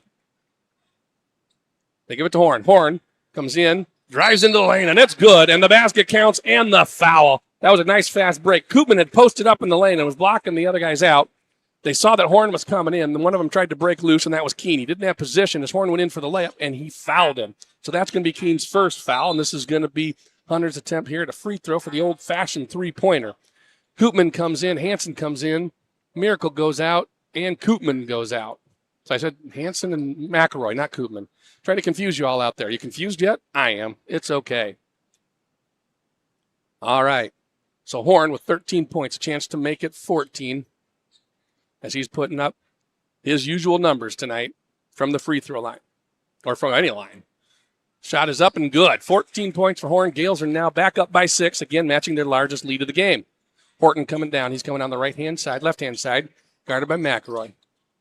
It's a good ball handler, and he has good instincts as to where to take the ball. They get it to Waldorf in the lane. Waldorf comes in for a scooping left-hand layup. That was pretty. That went in. 31-27. Back over to Gaels. Gaels on the left-hand side. Top of the key to McElroy. McElroy over to Bargfried. Bargfried throws up a three from the right-hand side and net. It's good. 34-27. Largest lead by the Gaels as they're up by 7 with 1:14 left here in the quarter. Horton comes across. Sliding, they're going to call him that one. It's a moving pick. He didn't touch him, but he did trip him. And I agree. Rikers totally went, or not Rikers, Waldorf on that. No, who was? That was Rikers. That's going to be a Riken. Got to remember these names. Riken picks up his second foul as that's a moving pick. They'll call him on the block. Timeout for the Gaels. Woo! First time out. We're going to go ahead and give my voice a break as we go back to studio. This is Gael basketball here on Sunny 99.7, yourfortdodge.com. From the heartbeat of local radio to cutting-edge digital campaigns, Connoisseur Media connects communities like no one else. Since 2004, we've been amplifying local voices, creating unforgettable moments, and helping brands truly shine. Whether it's radio advertising, digital marketing, or video content, we build connections that matter. Ready to engage your audience? Visit connoisseurmedia.com today or call us at 955-5656.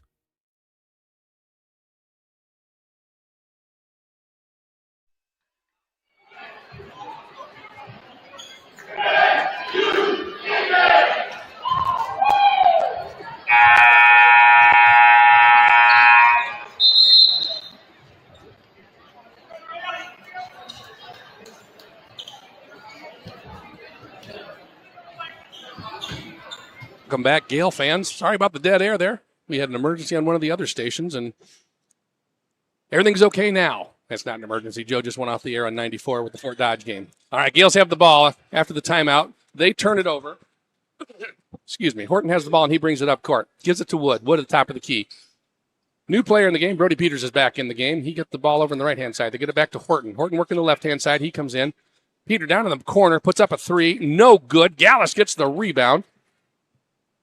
Bumped on the rebound. Nothing called on that one, and that's fine. Bargfried, nice little fake three as he goes in for a soft shot.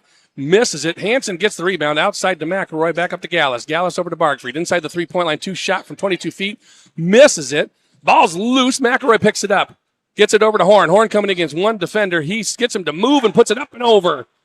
Gaels go up 36-27. 9-point lead. Biggest lead of the game here now as they're just starting to extend this.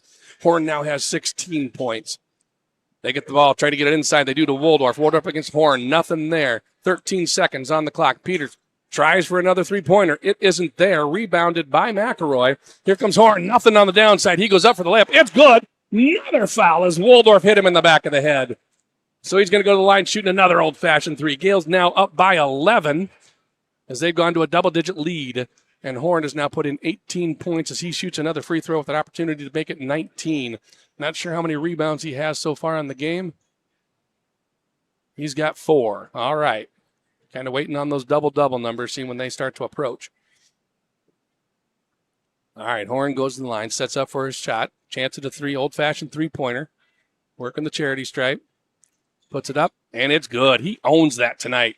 That is his little line. So now they give the ball to Peters. Peters has it over on the right-hand side. They got 1 second left. Shot goes up. Good if it goes. It's good. Waldorf makes a fadeaway jumper as they go to the locker room. Gales lead by 10, 39-29. This is Gale basketball on Sunny 99.7.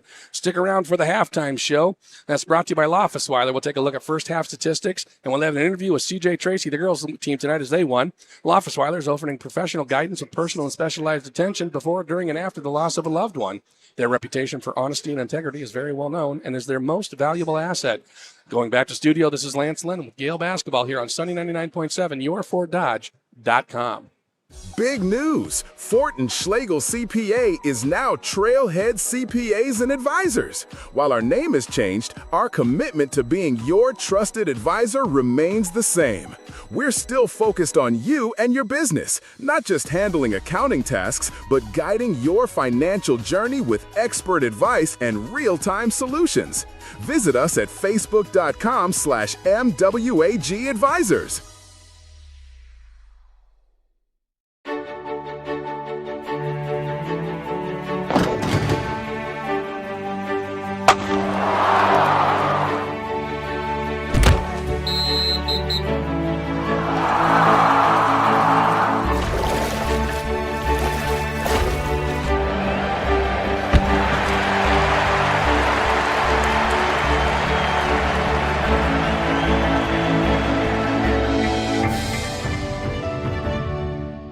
There are places where all roads lead to families providing for their loved ones and their community, where friends are found down every street. That's where you'll find us, taking time to get to know you, calling you by name, generation after generation. Farm Bureau Financial Services. It's your future. Let's protect it. Contact Farm Bureau agent Jessica Miracle in Fort Dodge today. From the heartbeat of local radio to cutting-edge digital campaigns, Connoisseur Media connects communities like no one else.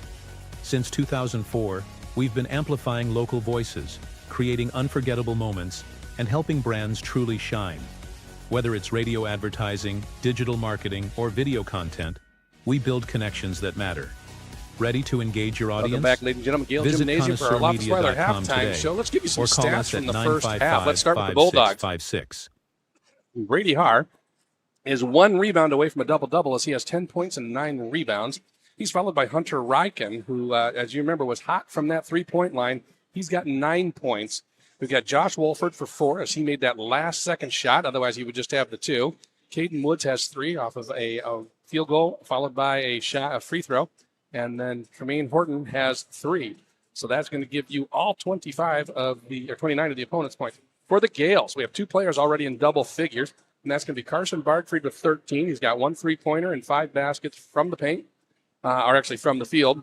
Then we have Hunter with 1 3-pointer and 7 from the field for 19 points. Hunter sitting at 4 rebounds right now, leading the Gales. Assists-wise, we got Jack McElroy, who's already at 8 assists with 2 points, just dealing assists like a Vegas jackback dealer, just handing them out to everybody that wants them. You want a card, you get a card. You want an assist, you got an assist. Way to go, Jack. So that's the stats for the first half as the Gales lead 39-29, 10-point lead. Remember, at half, or at the first quarter, it was about tied or within 1. I can't remember exactly because numbers, as we always say, are hard for me. Well, joining me now for our halftime interview, we have Coach CJ Tracy from the girls team here today. Good evening, Coach. How are we doing? I think my blood pressure's down a little bit, so doing all right now. What was the warning? He said he made a mistake. He was just he made a mistake. So there was no warning. It should have been, he called it a warning for delay of game because, like, when the ball goes through the basket, you're supposed to leave it alone. Okay. The thing is, it's our ball. Mm-hmm. So he gave us a warning when it was going to be our ball. It made no sense. Oh, just a nice little breather. No harm, no foul, especially when there's no foul. Yeah, he said he made a mistake and did it incorrectly. And so, hey, at least he admitted to one of his mistakes. All righty. Well, that's good. We can all grow, right? Yeah. All righty. So overall, another victory. You guys bumped up to 12-4. it's exciting. It You know, is. it's- I was See- kind of hoping I'd get more from you when I Well- said that. The number just was like, yeah, we're 12-4. we're at a point now where, we got a game on Monday that to me is important. We want to take care of business and get Humboldt again, because next Thursday, the postseason seeding comes out. I don't know if a huge difference will be made between 13-4 or 12-5, but I prefer to go into the seeding show on Thursday being 13-4. Oh, yeah. I mean, another win doesn't hurt. That's for sure. Right. And especially against another 3A school. So Yeah. that's what we want to look for. That's what we want to accomplish. So we got to use the time this weekend to rest up and get ready, because it's, we don't have many Monday games. Monday games are tough because after playing 3 this week, they get the weekend, Then you're right back and at it. then we got to play another game on Monday. So We just remember to pray extra hard on Sunday. it's kind of a different routine for us. So hopefully we can come out and be ready to play. Hopefully there's a big crowd here, I think. Yeah, that's a great point. Hey, everybody out there listening, a big crowd for the girls' game would be awesome. We get a big crowd for the boys' games, and truthfully, the girls are playing really well also. And it is Coaches Against Cancer Night, so they're raising money for the Schumacher Foundation out here at the hospital. We're going to get them a blanket warmer for the patients. So, it's something that we want to, get everybody here to be able to participate in and help the community out. That's right, and if you don't show up, you must be for cancer. I'm not going to go that far. Probably wise. I'll let you say it, but I'm not going to go that far. Yeah, I probably shouldn't have said that. It's kind of a topic, I guess you could say, that tugs at my heartstrings, because mine also. We're approaching the 1-year anniversary of my mother, so it's something that any chance you get to support it and help people out, that's a plus. I've always said cancer stinks. Yeah. Actually, I said other words, but I won't say that on the radio. That's all right. All righty. But again, congratulations. Really nice game. We gave Eden player of the game today, 23 points, and another. I threw my paper around. I can't remember how many rebounds off the top of my head, but she had a double-double. Chloe had a double-double. So 2 good performances for them. Dana told me he had Chloe for 10 rebounds to go with her 10 or 11 points. So that's a good thing there. But we just dealt with a lot of adversity tonight. I don't know. We had an early out today because it's Catholic Schools Week. Routine wasn't normal. There's no JV games that are taking place. So everything was just a little off, and I felt like we were just a little bit off, for most of the game. And then defensively, you held the Bulldogs to 6 points or 8 points in the entire second half. Well, that's something we talked about in the locker room at halftime. We told them beforehand, the Valley girl's the only girl they got. We got to cover her. She can shoot from anywhere. She will shoot from anywhere. We got to contest everything. We got to beat them to the boards. Valley girl had 14 at halftime of their 16 points. Right. So, we didn't execute tonight, and, good for the girls to be able to not play their best game and still find a way to win. So, we'll take it. The 12 sounds pretty good.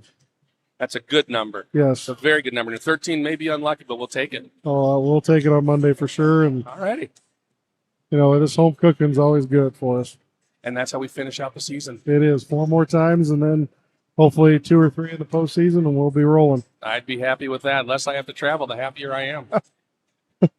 Well, it's good to see. All righty. Well, thanks for joining us, Coach. Well, thank you again for having me. I appreciate it. My pleasure. Have a great one. You too. We'll talk to you Monday morning. Okay.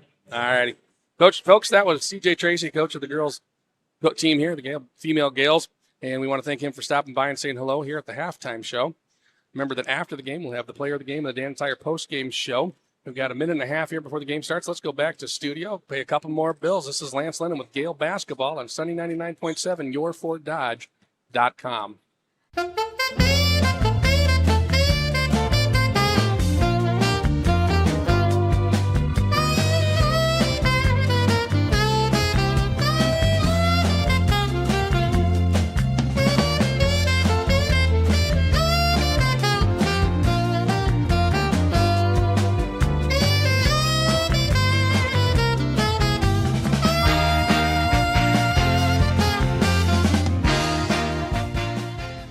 There are places where all roads lead to families providing for their loved ones and their community, where friends are found down every street, That's where you'll find us, taking time to get to know you, calling you by name, generation after generation.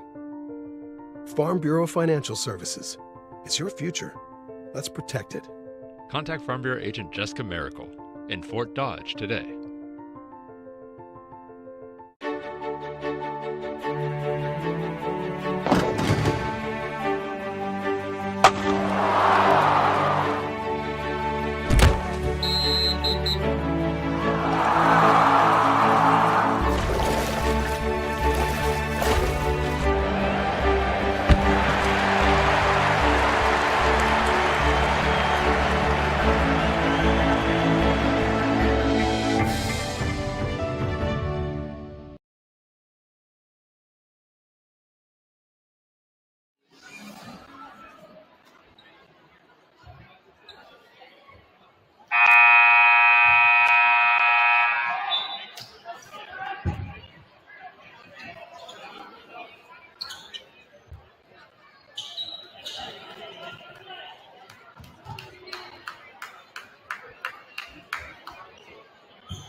Welcome back, Gale fans. Second half starts with the Gales in the ball. So here comes Zach McElroy setting up the offense as he gives it to Bargfried on the left-hand side. McElroy back up top. Bargfried back on the left-hand side. Goes down to the corner. Back up to McElroy over to the right to Gallus in the corner to Koopman. Gallus to McElroy. A lot of ball movement going on here. Gallus outside right goes to McElroy. Back top of the key. He's trying to work it in. Nothing moving. Gallus to McElroy. McElroy, almost travels, gets it outside to Bargfried. He puts it up. It's on the line. It's a 2. Rebound goes down that one to Keene for the Bulldogs. And the Bulldogs have possession. They give the ball to Reichen. Reichen here gives it to Keene. Keene brings it across the center. He tries to get it to Horton, but he's guarded by Bargfried. They get it to Har. Har's way outside. Probably not a spot he's going to shoot from, but he's going to try and drive it in. They give it to Horton down in the corner. Horton goes baseline, spin move over McElroy. Off the rim, no good. And they're going to call over the back on Horton on that one as McElroy had position. Oh, he slammed the ball down. Doesn't get called for a warning on that one. Heard what the warning was on that one. You're not supposed to touch the ball after it goes through the hoop. It makes it hard to start your offense if you can't touch the ball. All righty. Here comes McElroy for the Gales, leading by 10. 7 minutes left here in the third quarter. Gallus has the ball, right-hand side, top to McElroy to Bargfried. Bargfried gets it inside to Horn. Horn all the way over to McElroy. McElroy down in the corner to Gallus. Gallus puts up a three-pointer. It's long, rebounded by Keene again. Keene gets the ball over to Reichen. Reichen takes the ball across the half court. He's picked up by Gallus. They get it over to Woods. Woods working the right-hand side. Try to get in for Har. He does. Har goes up right over Woods. Nothing Horn could do on that one as he had position and the ball. That's his 12th point. Here comes McElroy, gets the ball to Horn. Horn all the way across court to Gallus. Gallus works it up. Nope, back to the top. McElroy tries to get it in. He gets it to Koopman. Koopman on the inside. Gets bounced around. No foul called on reaching on that one. They just say it was a bad pass. They get it up top of the key now to Keene. Keene back to Horton. Horton working the right-hand side against McElroy. Long pass all the way across court. Koopman almost intercepted it. Woods works it inside. They're going to call a travel as he slid his foot on that one. He knows it. He saw it. He felt it. Can't travel, folks. Here come the Gales. So we're 2 minutes in. And the only basket so far has been by the Bulldogs. Gallus has the ball, right-hand side, down the corner on the right to Horn. Horn trying to work it inside, gets it all the way across to Bargfried. Bargfried puts up a 3, and it's good. That breaks the third quarter drought as the Gales go up 42-31, up by 11. Horton has the ball, works it over to the left. They get it to Reichen. Reichen gets it up top to Keene. Keene, three-pointer, uncontested, off the rim, bounces it in. I don't know how he did that. Looked like it was going to come bounce out, and it went down. All right, McElroy has the ball. He's coming in. They're going to call a block against Reichen on that one as McElroy tried to move forward, and Reichen bumped right into him. That's going to be the first team foul. They called that on Horton. Oh, there it goes. Okay, so that's the second team foul. Horton already had one foul. All right, folks, we got a timeout. Let's go back to studio. This is Lance Lennon with Gale Basketball on Sunny 99.7, yourfortdodge.com. Big news! Fort and Schlegel CPA is now Trailhead CPAs and Advisors. While our name has changed, our commitment to being your trusted advisor remains the same. We're still focused on you and your business, not just handling accounting tasks, but guiding your financial journey with expert advice and real-time solutions. Visit us at facebook.com/MWAG Advisors.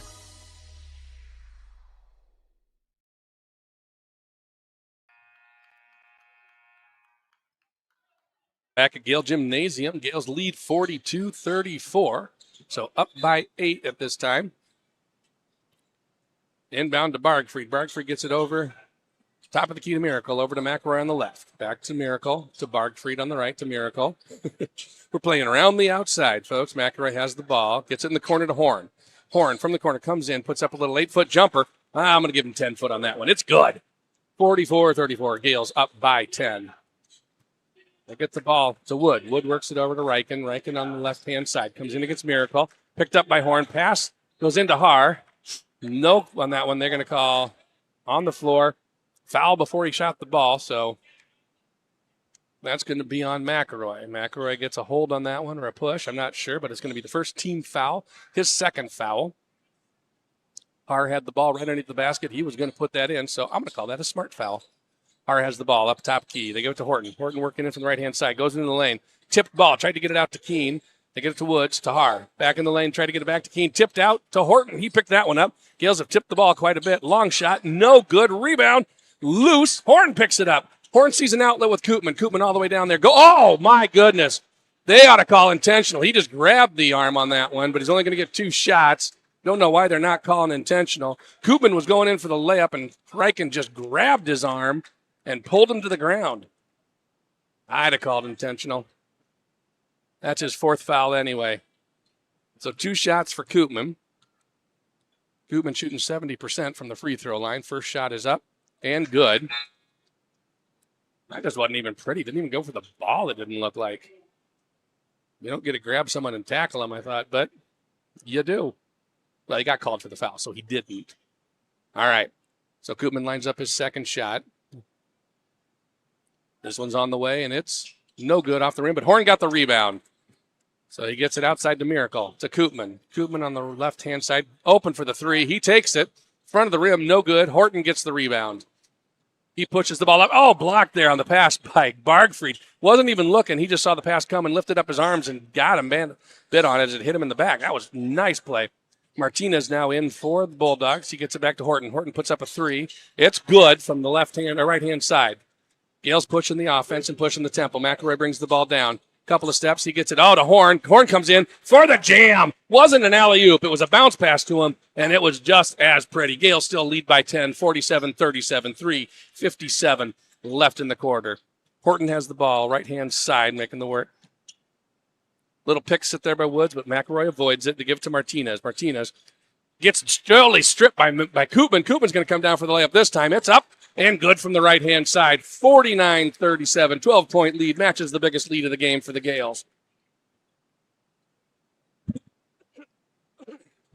Pardon the cough, folks. I told you by the end of the game, I'm probably going to have a little bit of a struggle here. We're getting there.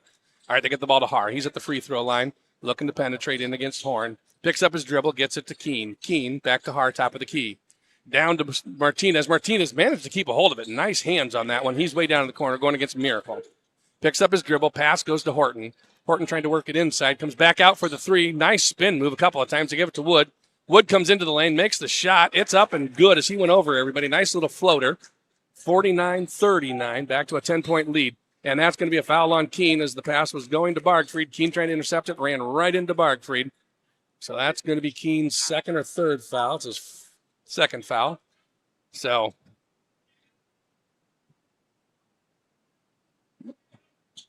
Gales are going to get the ball right in front of their own bench.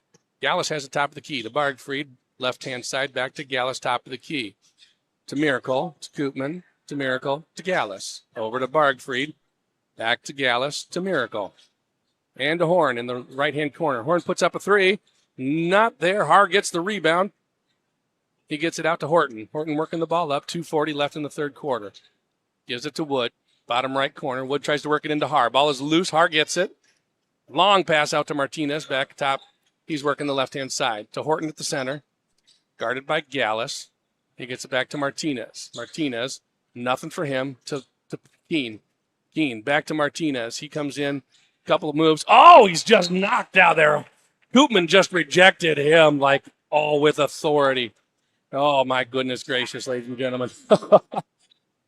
Martinez isn't a tall guy. Neither is necessarily Koopman. But Martinez tried for the shot, and Koopman just went whack. Knocked it out of bounds. 9 seconds on the shot clock. Gaels lead by 10, 49-39. They get into Har. Back to Martinez. Martinez to Horton. Horton working outside. Martinez, three-pointer on the way, hits the rim. Rebounded by Koopman. And Koopman has the ball, and he's moving it up court quickly. Goes up, misses. Pardon me, not misses. Gets it through. Oh, nice pass over to Gaels. Ow, right underneath to a wide-open Horn. Horn comes in from the right-hand side. Layup as easy as anything. Pass goes quickly down to Keene. Keene, three-pointer from the right-hand side. Long. Koopman with another rebound. 51-39. Gaels by 12. Koopman driving the pace again as he comes right down the lane. Passes off to Horn. Horn comes underneath again. All the way underneath for the right-handed layup. Came in from the left. Another 2 points as he's now got 27 on the night. They pass the ball quickly down to Keene. Bottom right-hand side back to Horton. Horton working against McElroy. Gets it to the center to Woods. Woods trying to get it inside to Har. Har gets it, but he's way outside the lane, outside his comfort zone. He's looking to pass it back out. Trying to work in against Horn. Outside to Martinez. Nice move by Martinez as he drives it into the lane, but the pass is intercepted by Koopman as he tried to get it to Har. Koopman pushes the tempo. Bounce pass right to Horn, who gets another 2 points. And that's 29 for Horn. 35-39, 16-point lead. Largest lead, and we have a timeout called. So we'll go back to studio. This is Lance Lennon with Gael Basketball here on Sunny 99.7, yourfortdodge.com. Big news! Fort and Schlegel CPA is now Trailhead CPAs and Advisors. While our name has changed, our commitment to being your trusted advisor remains the same. We're still focused on you and your business, not just handling accounting tasks, but guiding your financial journey with expert advice and real-time solutions. Visit us at facebook.com/MWAG Advisors.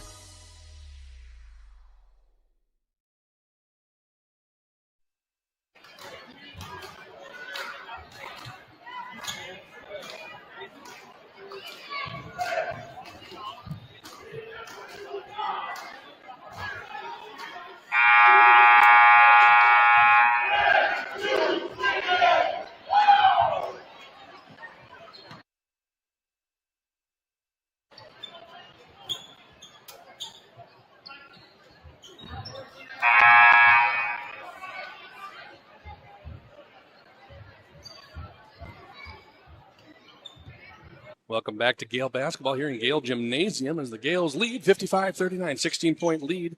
Here come the Bulldogs. They get the ball to Martinez on the left-hand side, brings it to center. Peters back in the game as he works it to the right-hand side. Now over to the left, back to Martinez, to Horton. Horton puts up a three, front of the rim, no good. Long rebound, right back to Horton. He tries to work it inside, has to go back outside. He goes baseline, gets Miracle, and they're going to call a push against Miracle on that one, so it's going to be underneath the basket. The Bulldogs get to bring the ball in. That's going to be Miracle's third foul, I believe. Yes, it is. Second team foul. So we've got 2 team fouls. The Bulldogs have 4. 45 seconds remaining in the quarter. Got a substitution. Miracle goes out. Hansen comes in. Hansen, freshman, doing incredibly well this year. Fun to watch and fun to see the future. Inbound from Horton. Long pass. Goes out to Peters. He does get it over Gaels. They get it inside to Har. Har finds an open Woods underneath, and he makes it, and he's going to be bumped by Bargfried on that one. So this is going to be an old-fashioned 3-point attempt as Woods got loose on that one and was fouled. So he's going to go to the line. As he goes to the line, we want to thank Kemna Auto of Fort Dodge. Test drive one of their all-new electric vehicles. Kemna Auto of Fort Dodge at 10 South 25th Street. Driven to serve, powered by you. And the shot is up and on its way, and it is in and out. No good. Bargfried gets the rebound, and here come the Gaels. 14-point lead, 55-41. McElroy comes into the lane, finds an open Hansen. Hansen hands it off to Horn, who does a nice spin-around hook shot. Speaking of Woodson, that would have been Lou Alcindor move right there. For those who don't know, Lou Alcindor is Kareem Abdul-Jabbar. When he played at UCLA under Woodson, he was Lou Alcindor. Now the Bulldogs get into Har. Har gets it to Woods, out top to Martinez. Martinez, three-pointer on the way, and it's good. Ran all the way around, did a victory lap before it decided to fall. 8 seconds in the quarter. Gaels up 57-44. I'd like it to be 87, but it's not. In the corner to Horn, who puts up a three. He nails it. Another three on the evening for Horn as he just puts up .31. And that's the quarter, ladies and gentlemen. This is Gael basketball on Sunny 99.7, yourfortdodge.com.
Welcome back, ladies and gentlemen. That sound of the game brought to you by Wheelchair Dynamics. With a full range of medical equipment and supplies, you'll find affordable quality solutions for all your home health care needs. Wheelchair Dynamics is located at 1406 A Street West in Fort Dodge, next to Tom Thumb Restaurant.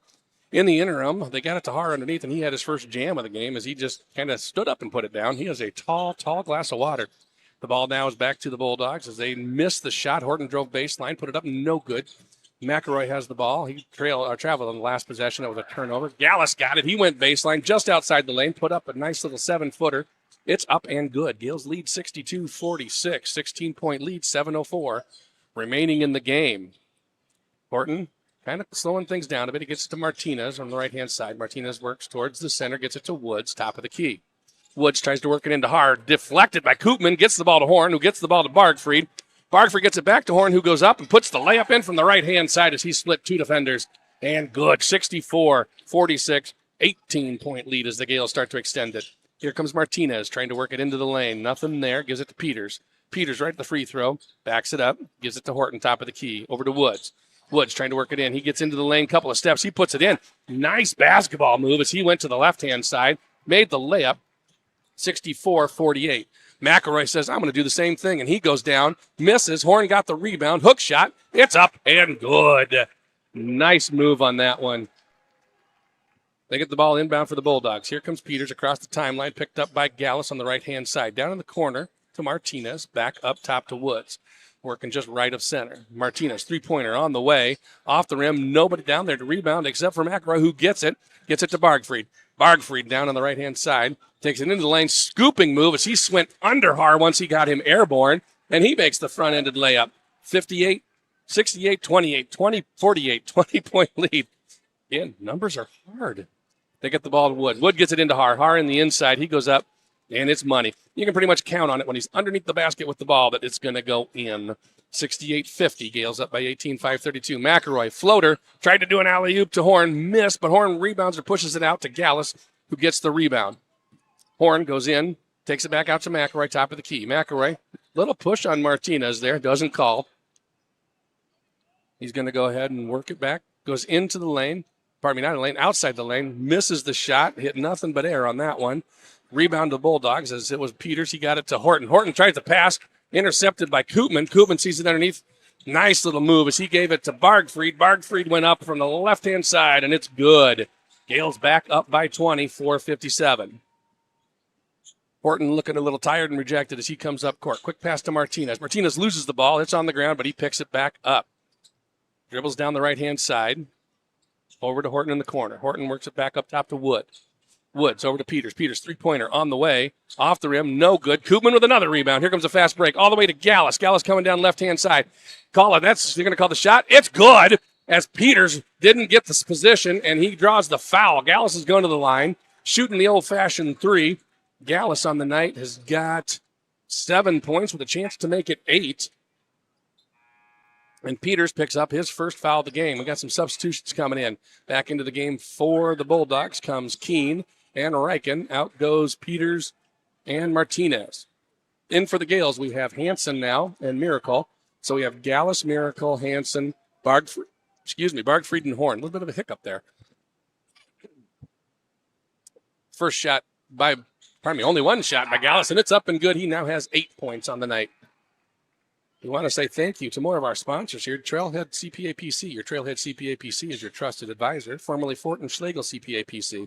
Trailhead's focuses you and your business with 100 years of experience in agriculture, accounting, and taxation. You can trust Trailhead CPA to consistently advise you on all your financial needs. Check them out on Facebook today. They give it to Har, Bulldogs. He's way outside of the three-point line, trying to drive into the lane. He does. Gets the pass underneath to an open Woods. Woods comes in from the left-hand side. It's good.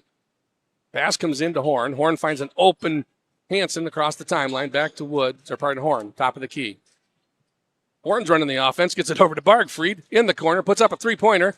Misses everything, but it might have been a little bit tipped on that one. I don't know what they're going to call. I think they're going to call out on the Gaels. No, they're going to call a push on Hansen on that one. So Hansen picks up his first foul, and he's going to go out of the game. Koopman comes back in. Gaels comes back in. Well, that wasn't Miracle.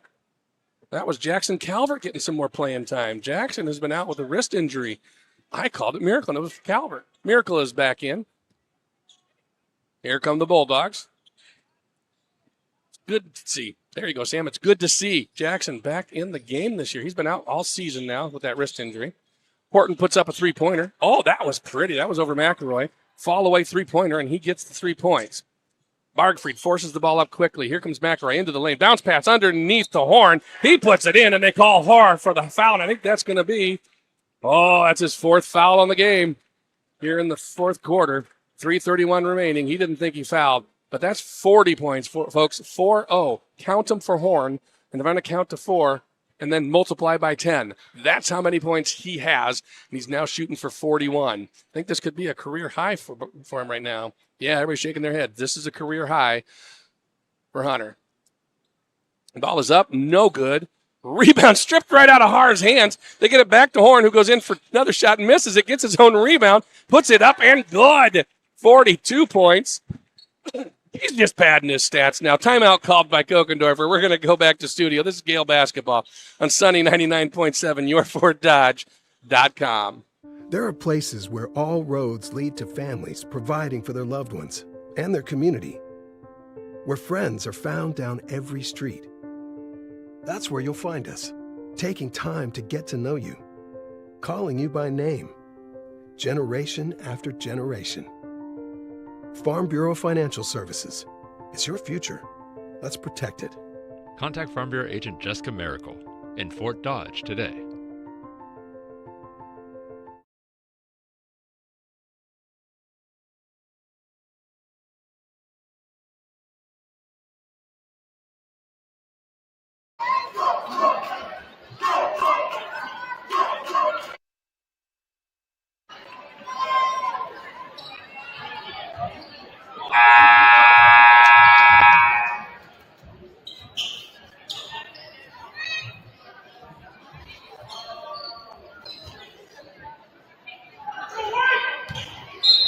Welcome back, basketball fans. Burner going on here tonight, 77-55. Gaels lead over the Bulldogs. Bulldogs looking to kind of trim things up, but unless a miracle happens, there's no way they're going to win this game. They get it over to Woods on the right-hand side. They get it into center now at the free throw line to Haar.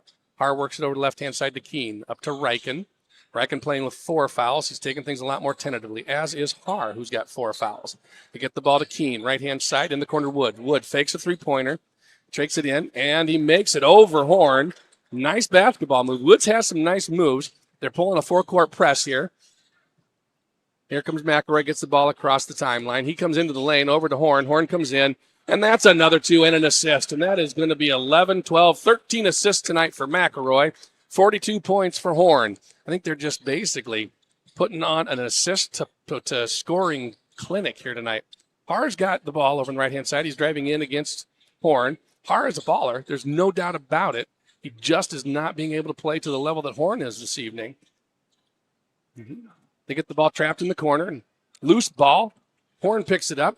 Gets it off to Koopman. Koopman makes it all the way down. Misses the layup. Rebound is got by Keene on that one. They get it to Reichen. Reichen fast break down to Horton. Horton goes up against Miracle. Misses the shot, but Miracle's going to get called for the foul on that one. He was moving all around and didn't have position, so that's going to be his 3rd foul. That is going to be the 3rd team foul, and that's going to put Horton to the line. I think this is the first time that Horton is shooting free throws tonight. He is a 54.5% free throw shooter, so he's got a couple of them coming up here. While he's waiting, I do want to say I'm not going to be able to go there tonight because they just closed, but Peking Garden, first shot is up and good. Peking Garden of Fort Dodge offers a Chinese food buffet like no other. They have so many options like spicy chicken, lo mein, crab rangoon, chicken on a stick, and so much more. Peking Garden is open from 11 to 8:30. They closed. I'm still hungry. Tuesday through Sunday at 2510 5th Avenue South in Fort Dodge. Also check them out on Facebook. And you can always order to go. All right, looks like we're going to go ahead and take all the starters out. 2 minutes left in the game. Into the game comes Jackson Calvert, Thomas Ean, Griffin Loffesweiler, Jacob Moore, and Logan Hansen for the Gaels. They are playing against, looks like they're bringing in quite a few of the bench people too for the Bulldogs. Horton puts up the second free throw. It's up and good. And I think we're going to have substitution. Yep, they're clearing their bench. Out goes Horton. So coming now in for the Bulldogs, we have Ahrens, we have Miller, we have Waldorf is back in. We also have Martinez, a different Martinez, not Sosa Martinez. And then 32, and that's Trace Braca. His sister was the one on the girls' team. Moore has the ball at the top of the key. He gives it down. Now it's to Calvert. Calvert working on the baseline. Gives it back up to Ean. Ean launches a three-pointer in and out of the rim. No good. Rebound on that one between Braca and Martinez. Martinez gives it up then, and Waldorf gets the ball. Brings it down. Quickly hands it off. Ahrens comes inside baseline. Bounce pass over to Waldorf. Or pardon me, Waldorf puts it in from underneath. 2 points, 79-61. Loffesweiler's going to bring the ball across court. Gets it to Calvert. Calvert's going to work it. Gives it to Hansen, top of the key. Moore down in the corner to Loffesweiler. Up to the top of the key to Ean. Over to Calvert. Calvert steps back. Nope, gives it to Griffin. Loffesweiler gets it down underneath to Hansen. Hansen's going to go baseline against a couple of players. Not there for him. So he passes back out. 11 seconds on the shot clock. Griffin shakes his defender, doesn't take the shot, gives it to Moore. Moore takes a long shot just inside the three-point line, misses it. Rebound goes to Ean. They get it back over to Calvert. Calvert working the left-hand side. Over to Ean. Ean on the right-hand side. Drives into the lane. Couple of steps. Floater. No good. Rebounds loose. He picks it up. Gets his own rebound. Misses the shot. Gets his own rebound again. Puts it up, and it's good. 2 points for the nephew. All right. 81-61. 20-point lead for the Gaels. Coming down on the right-hand side, that's going to be Ahrens. Ahrens trying to work it in. It's not there. He gives it to Miller. Miller, top of the key. Shoots a shot. No good. Rebound by Hansen. Over the back jump ball. It's an over-the-back jump ball. Hansen clearly had position, and Ahrens just reached right over him, or Martinez, pardon me. But they call possession arrow is going to go to the Gaels. 34 seconds remaining in the game. And like I said, this is going to be a Gael win by at least 20, depending on what happens here in the remaining 32 seconds. They give the ball to Ean. Ean wide open for a three-pointer. It's up and good. That's 5 points for Thomas to match his season high for the year for the Gaels. As they now go up 84-61, 19 seconds remaining. They get the ball to Martinez. Martinez tries to work it in, slips, but manages to get rid of the ball. It's over to Braca. Braca gives the ball to Miller. Miller works down the side, gets it back into the middle to Waldorf. Waldorf tries to go in. They're going to call a foul. 8 seconds left. Not sure who they're going to call it on. 22. So that's going to go on Griffin Loffesweiler. His first foul, fourth team foul. 8.6 seconds remaining here in the game. as the Gaels look to tie this one up and get another win and for the season, and they're going to jump to 15-2 tonight. And the Bulldogs are going to drop to 5-11. Ball goes outside to Waldorf. Waldorf working in against Ian. Not there, but they do end up giving to Miller. Miller-Martinez, works inside, puts in a nice move, misses it. Moore gets the rebound, and that's the end of the game. Gaels win 84-61. And on that note, folks, we'll be back with our post-game show. That's the Daniel Tire post-game show. And Daniel Tire, as soon as I find it, there we go. Daniel Tire, for 100 years, has been the place to go for tires and automotive service in Fort Dodge. If you need your tires replaced, Daniel Tire has the replacement tire to fit your needs from the brands you trust. Stop by and see them at 520 First Avenue South in Fort Dodge. Thank you, ladies and gentlemen. We'll go ahead and get our post-game show going here. After a bit, we'll go back to studio. This is Gael Basketball on Sunday 99.7, yourfortdodge.com.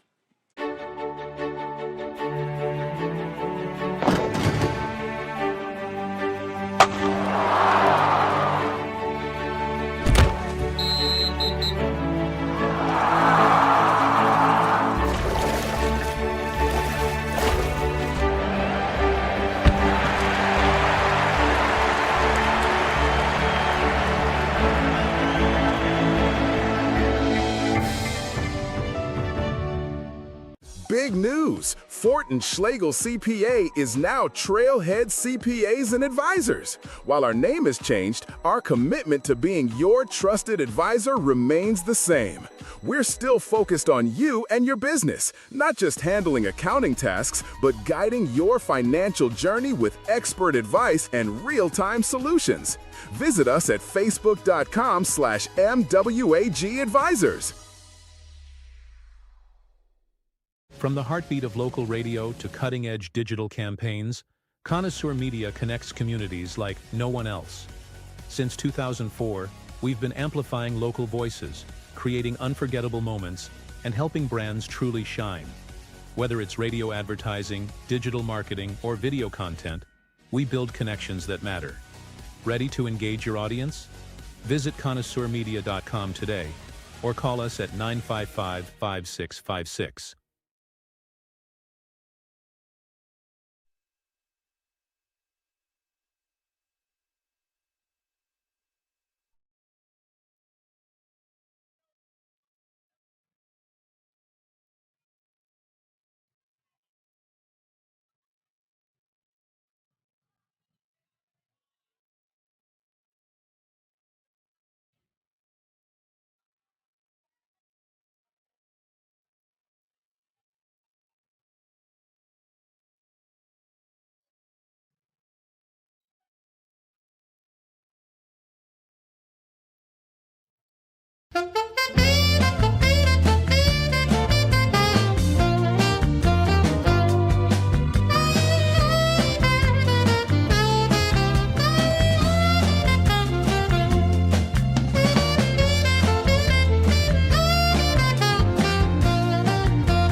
There are places where all roads lead to families providing for their loved ones and their community, where friends are found down every street. That's where you'll find us, taking time to get to know you, calling you by name, generation after generation. Farm Bureau Financial Services. It's your future. Let's protect it. Contact Farm Bureau Agent Jessica Miracle in Fort Dodge today.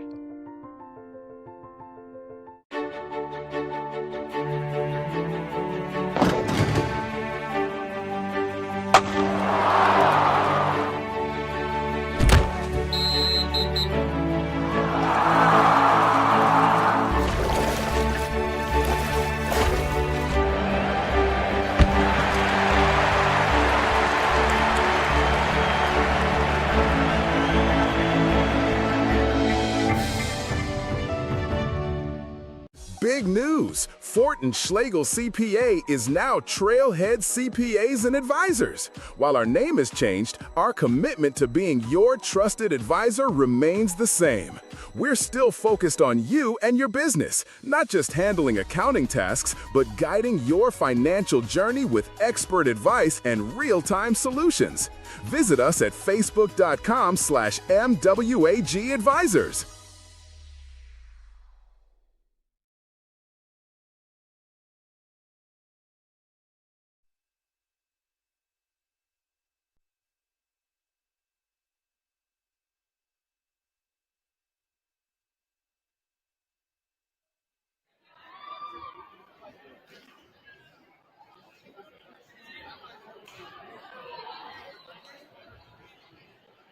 Welcome back, ladies and gentlemen, to the Daniel Tire post-game show. As we sit here, we got some stats coming up for you. Tonight's player of the game is brought to you by Sports Page Bar and Grill in Fort Dodge. Bring out the entire family to enjoy your favorite teams. They have 44 flat-screen TVs, and you can enjoy your favorite meal and drink while you enjoy the game at Sports Page Bar and Grill. Player of the game, folks, if you were listening, if you're anywhere on the planet Earth right now, you probably understand who the player of the game is going to be. With a career high, 44 points, and 8 rebounds, very close to a double-double. I think when you get 44 points, you get the ability to... Oh, Coach just told me he had 12 rebounds. I don't know who we're going to go with here. We got one statistician telling me, I'll say 12. Then he gets a double-double. All right, so with the double-double, Hunter Horn's going to pick up the player of the game tonight. 44 points, like we said, about other incredible stats here. Jack McElroy putting in 13 assists, ladies and gentlemen. 13. I mean, that's a lot of, yeah. And we got Coach joining us here. Coach, congratulations on another win. Congratulations. Thanks, on Coach, and just like we've talked about before and time again, a selfless team. Yeah, they're doing better and better. You know, you got to give Hampton credit tonight. They shot the ball extremely well. They came in definitely shooting well. They came in playing well. They weren't going to roll over. No, they played well. I told Coach that they really played well. We had to keep playing hard. So, and we did. We kept our head up pretty much. Yeah, that big kid's a handful. If he gets it inside, I mean, it's almost guaranteed. You know, if he gets it underneath the basket with his height. Yeah, and the one slam he had, I told you, he did jump a little bit, but he didn't really have to. Yeah, he kind of hurt us on the offensive board because, you know, when he's right under there when he misses that shot, and we can't do anything about it because he's so big. So he just gets it, puts it back in. It was nice to see. They did call him over the back at least once. Just because you're tall does not necessarily mean you're not over the back. And you tell kids that if you can back up into them, then they're going to get contact and stuff. You got to make sure you put a body on them a little bit. Exactly. No, great job on that one. And let's talk a little bit about Mr. McElroy.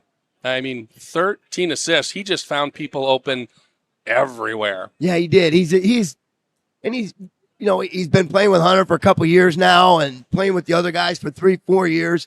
He knows where they're going. So they kind of have that little something going there where they get a little eye contact, and he does a great job passing the basketball. I'll tell you, he deserves all the credit he can get. Well, and control. I don't know what he had for turnovers. I personally only counted one, but I don't know for sure either. In my head. Didn't have many, I don't think. No, he does a great job of controlling that ball. Bargfried had 20. I mean, you sit there on a normal night, you say someone has 20 points, you think, wow, and that's overshadowed because you've got someone with 44. But congratulations, Carson, on that one. Yeah, you're right. I didn't realize Hunter had that many, but I knew he had a lot. He was, rebounding the basketball and putting it back in and hit a couple threes. And I thought it was funny, too. His sister hit a 3 tonight, too, just to show that Oh, she did? I didn't know that. He's not the only Horn that's going to shoot out there, she said. All right. So, no. That's good. Yeah, good job. So he got player of the game. You guys jump up now to, I just wrote it down. Of course, I lose it. 14-2, right? I think it's 15. 15, you're right. The time makes it 15-2. You are correct, sir. Yeah. So 15-2. When does postseason alignments go for you guys? Sometime next week, I think. Okay. I just want to mention like Grant and Ty came in there and played well, and Jacob Koopman. Oh, Jacob played another just in the lanes like we talk about all season. He just knows where those guys, to be. and they're so unselfish too. They don't. It'd be nice if they could score 12, 15, but they don't even think about it. If they miss a couple shots, they're going to move it and get it to somebody else. Right. So that's really good. We're lucky to have those guys. Oh, all of your team, all the way down the bench. I loved Seeing Calvert back in. Yeah, he's got to work his way back in. He's out of shape, kind of. So it'll take a little time and stuff. But no, that was. And then I of course, am always proud when Thomas scores as a proud uncle. And he had had 5 points tonight. So he can shoot. I think it's a confidence thing with him sometimes, well, yeah, but it's one of those things you develop it. You aren't. Yeah, you got to earn it. You're right. You got to get out there and knock around and earn it. And it'll come with playing time. It'll come with experience. So not worried about that. But congratulations again. And congratulations on your Woodson Award. Thank you. And when will you? Oh, they turned off the lights. I thought it was time to go home, folks. Well, I might be hitting at the crowd. It's. I was really surprised. I never expected anything like that. But so that's really nice. Like they say, you voted on it by your peers, and it feels pretty cool when they, think you're that special. Yeah. You've done a good job, and well, one coach a year gets it in the state, and there's a lot of coaches in the state every year. Yeah. So it's do a great job. And I don't know if they all realized you were retiring this year, or maybe thought you were. It doesn't matter. And they just finally want to recognize it, but you got it, and that's incredible. And I had to explain to the crowd who James Woodson was. I don't know if everybody understands. John Wooden was the coach of UCLA. He had 7 consecutive national titles there in the 70s. Bill Walton played for him. There's a million guys, good players that played for him, and they just, they weren't anything flashy. They just did it the way they should do it, the way you'd like to see basketball players play, very unselfish and stuff like that. Just a super. I've got his book. Nate Joslin gave me a copy of his book after he graduated. He bought it and gave it to me, and I use a lot of the quotes. Like, one of the things that I really remembered when I was young is that John Wooden always said, be a really good practice coach. Those are the best coaches. And it's like a teacher in the classroom, If you can teach, they'll do well on a test. Right. Yeah. And the games are your tests. Yeah, they are. And so I really hung my hat on that, is getting kids to work hard. Bobby Knight always said that too, that you want to practice like a game. So a game seems like, a little frosting on the cake sometimes. So makes you going to take it easy. It's a game. Coach isn't going to make us run killers. Yeah. Well, they, you got to hustle. You expect them to hustle and practice and work hard. Then it becomes a habit. So. Excellent. Well, congratulations, Coach. I won't keep you any longer here. And I know we got people back home probably looking to go to bed, and I got to go get supper. So. All right. Thanks, Lance. Take care. Yep. Congratulations. Yep. That was Coach Kokenover with us here tonight after another victory. That is 15-2 on the season. Way to go, Gaels. So I do have some more people to thank here. We've got Community Tap and Pizza, speaking of food and things that I like to do, and eating is one of those. Community Pizza, they are a great place to take the family or just hang out with your friends. Have a great meal with no work needed. They've got it covered for you. They're located on 5th Avenue South in Fort Dodge. Surf Pro of Fort Dodge, they provide 24-hour emergency service and is the area's #1 choice in cleanup and restoration. They handle the cleanup jobs that you wouldn't want anything to do with, serving Webster County, Calhoun County, Hamilton, Pocahontas, and Wright counties. Call them at 515-955-4009 like it never even happened. I want to say thank you to Community Health Center of Fort Dodge with locations in Fort Dodge, Mason City, Dayton, and Eagle Grove. They offer medical, dental, and behavioral health services for patients of all ages. Lindsay Simpson, American Family Insurance in Fort Dodge. Trust your insurance needs to Lindsay Simpson at American Family Insurance in Fort Dodge.